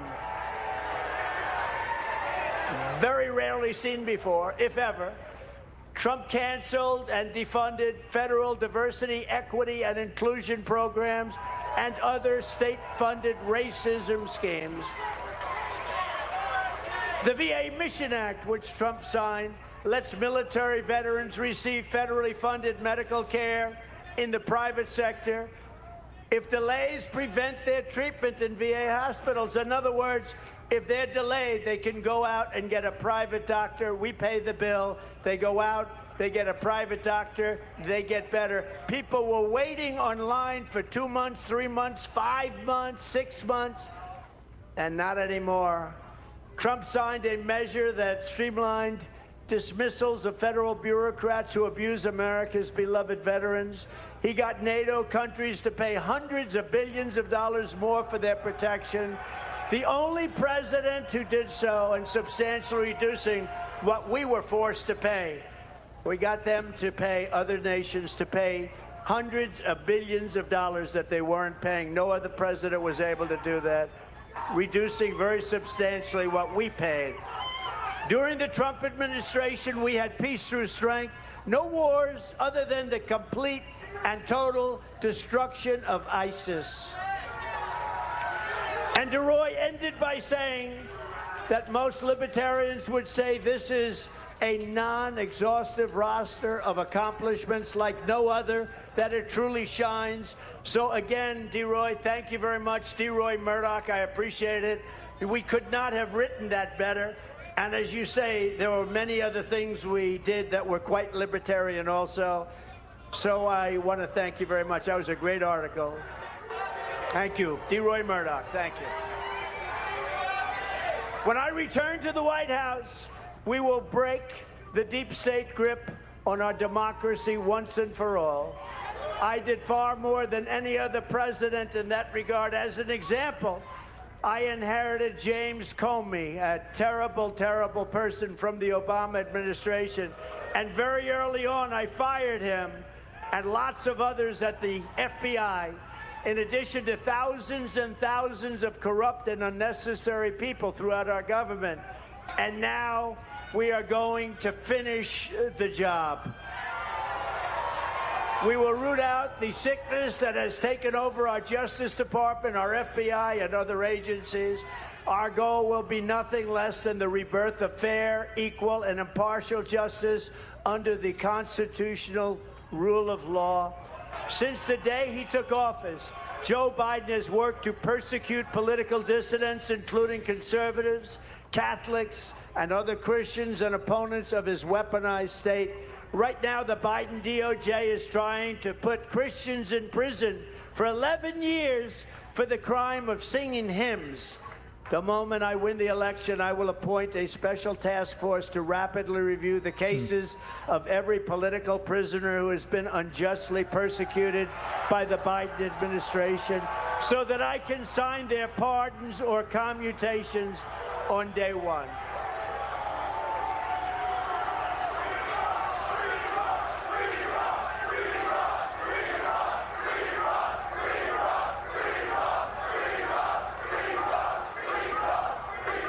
And I will ensure that libertarians are helping to lead that task force. You'll be on that task force, many of you.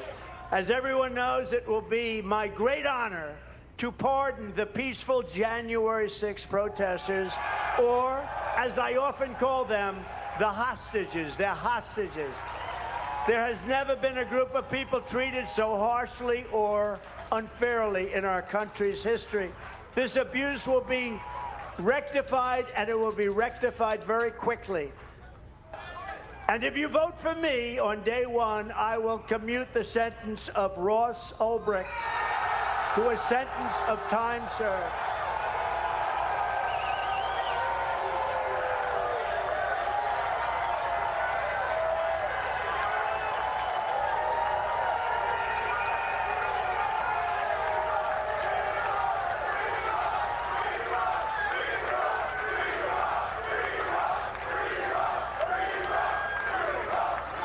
He's already served 11 years. We're going to get him home. We're going to get him home. I'm proud that I have put forward a detailed plan to smash the censorship and industrial complex and restore free speech. On day one, I will sign an executive order banning federal agencies from colluding to censor the lawful speech of American citizens. And we will remove the rogue bureaucrats who conspire to take away your First Amendment freedoms. We will do that quickly. I will once again slash a record number of liberty-destroying regulations. I will stop Joe Biden's plan for the largest tax. He is going to give you the largest tax increase in the history of our country. And I will end that. And I will make the Trump tax cuts the biggest in the history of our country. We will make them permanent tax cuts. We will also stop the massive Biden inflation tax, a stealth tax by which crooked Joe Biden is printing trillions and trillions of dollars and plundering it for the cronies and political friends that he's got all over Washington. And we will cancel the Green New Deal, which is the Green New Scam. It's a big scam. We will terminate Crooked Joe's insane electric vehicle mandate. And we're going to bring your energy costs down by 60 and 70% because we will drill, baby, drill. We're going to drill, baby, drill. We will eliminate illegal government discrimination, return to a society based on individual rights and individual merit.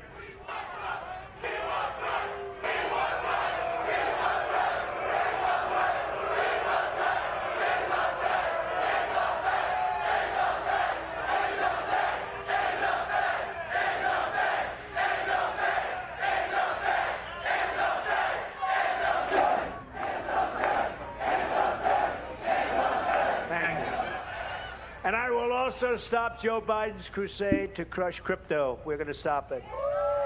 I will ensure that the future of crypto and the future of Bitcoin will be made in the USA, not driven overseas. I will support the right to self-custody to the nation's 50 million crypto holders. I say this with your vote. I will keep Elizabeth Warren and her goons away from your Bitcoin. And I will never allow the creation of a central bank digital currency.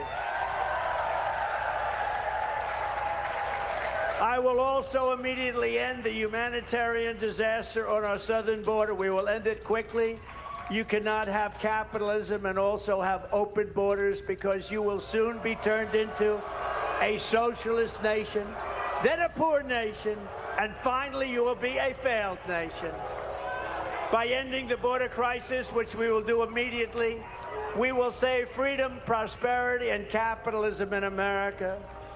And before I even arrive at the Oval Office shortly after we win the presidency, I will have the horrible war between Russia and Ukraine settled, so we quit spending hundreds of billions of dollars to fight other people's wars, and so that we start immediately saving thousands and thousands of lives. And I am committed to restoring peace and restoring stability and to stopping Joe Biden's march to World War III. You know you're being led right into World War III. You know that. You're going to have World War III, and it'll be a war like no other because of the weaponry, the massive weaponry. It will be a war like no other. We will stop it, and I'm the only one that's going to be able to stop it. I will protect American sovereignty from the creeping hands of global government. And as we speak, Joe Biden's minions are in Geneva, secretly negotiating to surrender more of our liberty to the World Health Organization. Drafts of the agreement show that they want to subjugate America to foreign nations, attack free speech, empower the World Health Organization to redistribute American resources. They're going to take our money and send it all over the world to other countries that we need for our own citizens in the event of a pandemic. And it can happen again. I am hereby demanding that Joe Biden submit these monstrosities to the Senate as treaties. They have to be submitted as treaties because he cannot be allowed to do that. Destroy our country, he is. If he does not, I will rip them up and throw them out on day one of the Trump administration. On education, we will cut federal funding for any school pushing Marxist and communist race and gender theories on our children. We will keep men out of women's sports. And I will not give one penny to any school that has a vaccine mandate or a mask mandate. We will shut down our out-of-control federal Department of Education and give it back to the states and local governments. I will return power to the states, local governments, and to the American people. I am a believer in the 10th Amendment. I will always defend religious liberty and the right to keep and bear arms. And I will secure our elections. So in conclusion, to every freedom lover here today, and there are a lot of them, and all across our land, I say, this is no ordinary election. Freedom itself is at stake. This will be the most important election in the history of our country. So if you want to strike a blow against the corrupt system in Washington, if you want to send a message to all of the people who want to take away your liberty, then right now, in this election, we need your help. We need your support. When I'm in the White House, you will always find an open door to the Oval Office. Together, we are taking on some of the most menacing forces and vicious opponents our people have ever seen. But no matter how hateful or corrupt the communists and criminals we're fighting are, and they are vicious and they are corrupt, you must never forget, this nation does not belong to them. This nation belongs to you, belongs to you. This is your home, this is your heritage, and our American liberty is your God-given right. 2024 is our final battle. With your help, we will demolish the deep state. We will expel the warmongers from our government. We will drive out the globalists. We will cast out the communists, Marxists, and fascists.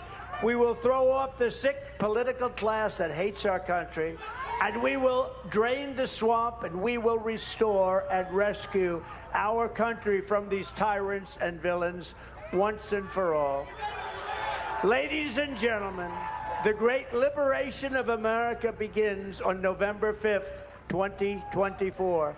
It will be the most important day in the history of our country, and the forgotten man and woman will be forgotten no longer. I want to thank you. I want your support. And again, you can either nominate us and put us in the position or give us your votes.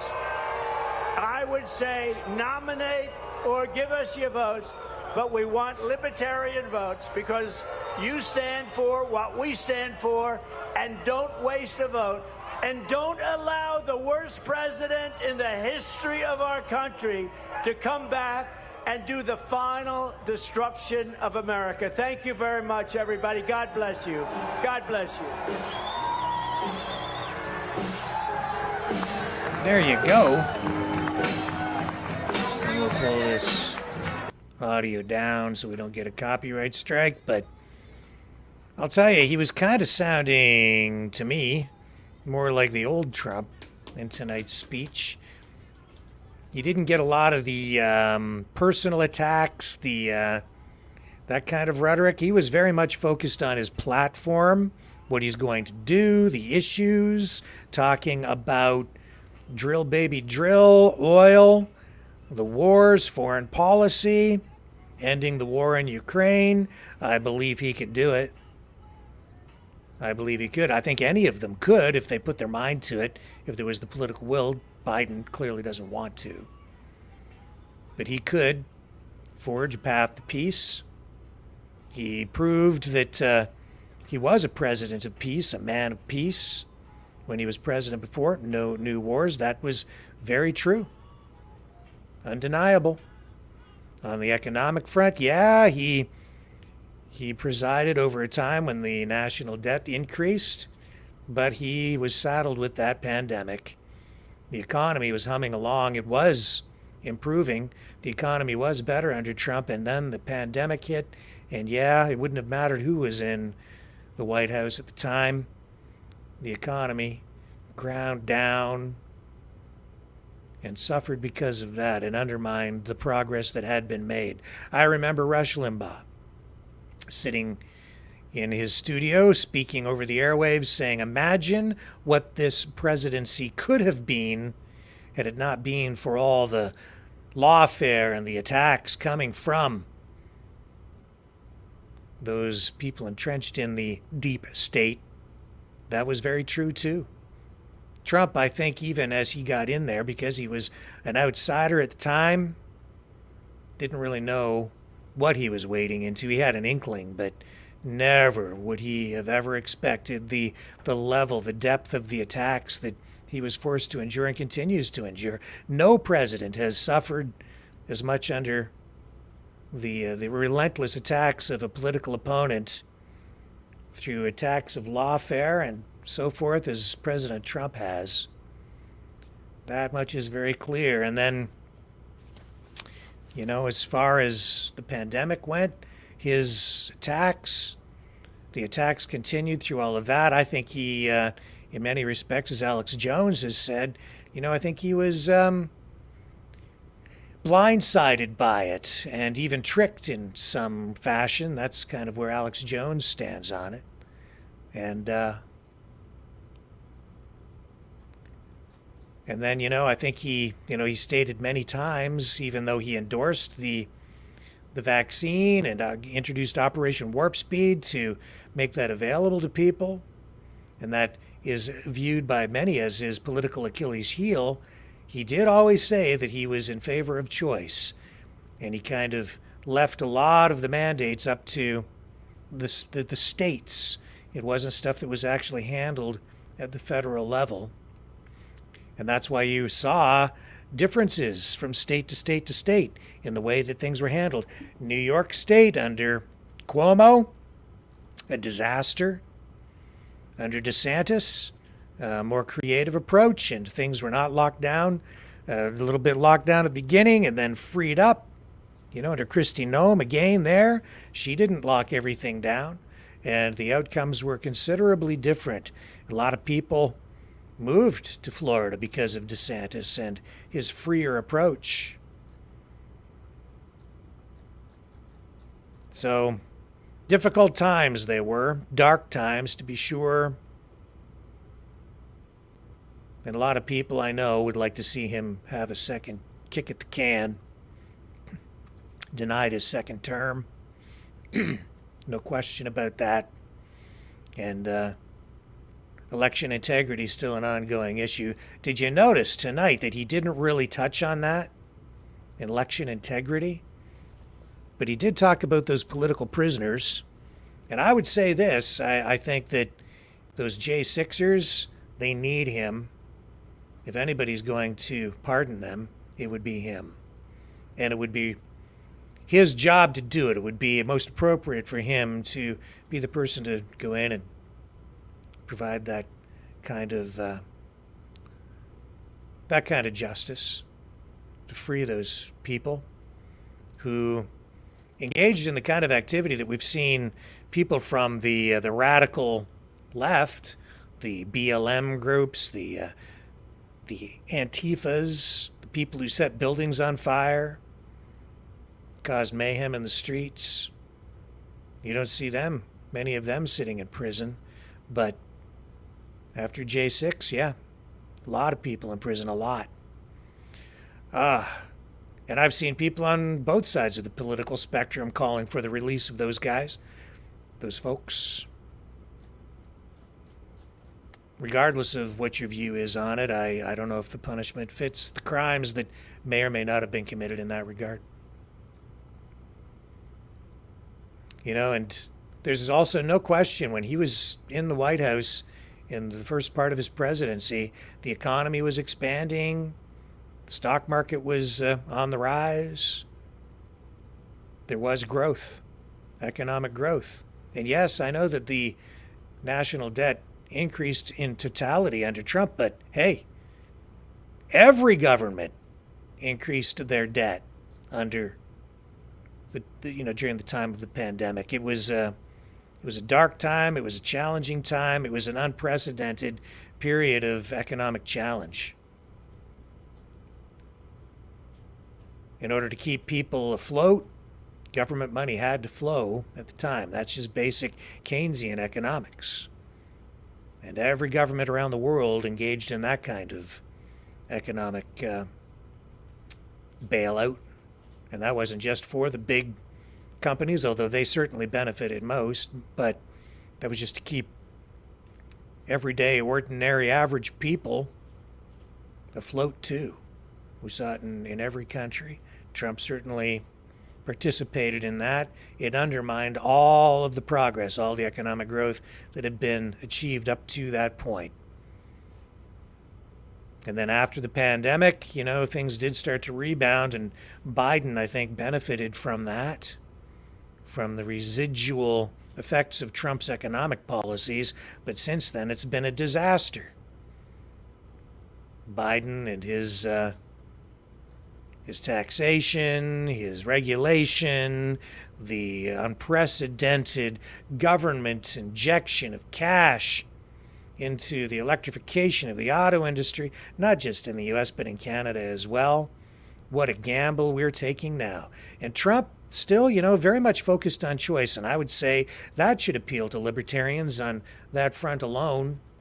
He didn't really get into the EV issue and the issue of mandating the production and sale and distribution of electric vehicles, which is upsetting, has topsy-turvied the entire industry and destabilized the supply chain. But I don't know. We'll see where it goes. As I say, RFK Jr. last night not really facing much of a challenge from the crowd. It was a warmer reception, I think, than what he got here tonight. But that's because I think you had a choreographed, organized group there standing in opposition to what Trump was presenting this evening. And his speech tonight's shorter than you would normally expect from the former president, now running for re-election. And more straightforward, straight to the point, tailored in tone and in words for that libertarian audience specifically, making references to libertarian ideas, limited government, those kinds of ideas, trying to play to the crowd, but a very difficult crowd to play to indeed, because libertarians, the Libertarian Party, it's made up of people from a variety of stripes, political stripes, right? It's a mishmash of people. It's sort of, well, in a way, almost kind of like the Maverick family. They're a bunch of political misfits, in a way. And I think Kennedy's group is kind of that way too. They're attracting people from a variety of backgrounds. You have some MAGA people in there, and you have some Democrats, and you have some Republicans. It's a mishmash. It's populism. As much as the Libertarian Party is libertarian, it's also populist, and that's what MAGA has become as well. You know, MAGA has become the home of, it has become the home of the working class, the union, worker, but not necessarily the union leadership. And it is a populist party drawing people from across the political spectrum. Except for, I would say, the progressive left. They're all still sitting at home over under the Biden tent. And those are the folks who are bringing you some of these very radical policies. And I think he's quite right when he calls them the liberal fascists. That's what I've been talking about for a long time. I've been talking about that convergence too, you know, the left and the right into communo-fascism. That's liberal fascism. And that's really what you're getting there under the Biden administration. So as this campaign carries on, we are beginning to see the political ideological lines and where they stand on these issues become a little bit more clearly defined.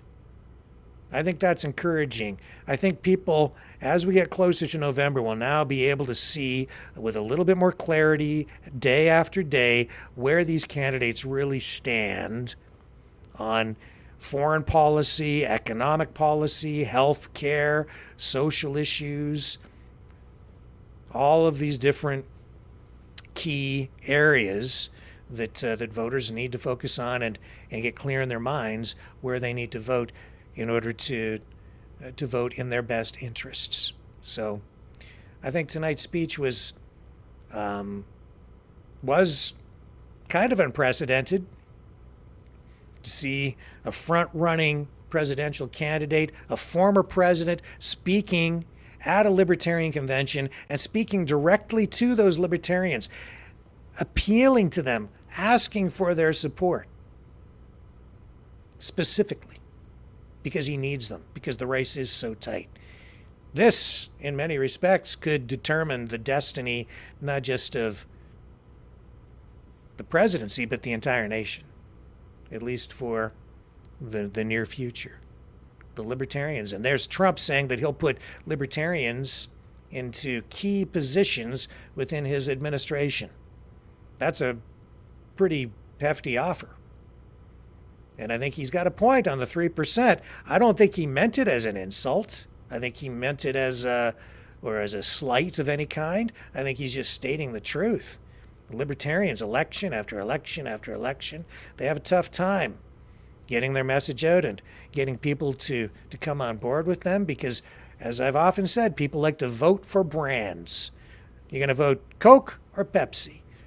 You're going to vote Democrat or Republican.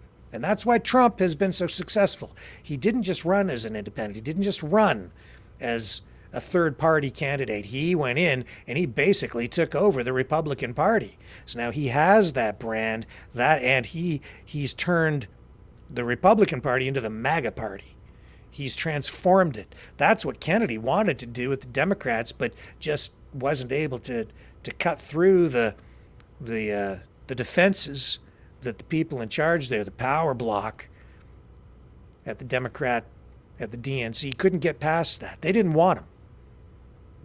He wanted to run and fix the party, but fix it in his mind, the way that he wants the Democrats to be, but he just couldn't cut through that. So he ends up over in the independent aisle. And that's okay. He's offering up his own brand now, appealing to a lot of people, and he's got that Kennedy name behind him, that Kennedy brand is a brand unto its own. That's powerful in itself. I would say in many respects that brand as a separate brand, it's more powerful than the Trump name in its own way. We'll see what happens now. Pretty interesting night. I think also Trump did extremely well in front of a semi-hostile crowd. I was surprised. I thought it was going to be an even tougher crowd for him. I was expecting to hear like a chorus of squeaky chickens out there, but that didn't really bleed through. There was quite a bit of heckling, but you had enough of a mix there that you had people chanting in support and cheering. You had other people, I think, who were kind of neutral, and then you had another very vocal anti-Trump crowd. So it was a contest, a competition of voices and catcalls and cheers and jeers and a whole mix of things in there. It was pretty interesting. That was probably the most difficult speech Trump has ever had to give. And I think he came through, honestly. I have to give him credit. Came through with flying colors. Stood up there, took the barbs, took the slings, took the arrows, and survived. The question now is, did he win the support of the Libertarians? Will they get behind him? Will they form up behind Kennedy? I don't know. We'll find out in short order, I expect. Stay tuned. Folks, with that being said, I'm going to wrap it up for tonight. I love all you guys. Appreciate you guys hanging out here. It's been a very interesting broadcast. Entertaining and educational. I will be back tomorrow night. Same news time, same news channel. Maverick News Network, where we have the antivirus programs for your mind. Catch you tomorrow on the flip side.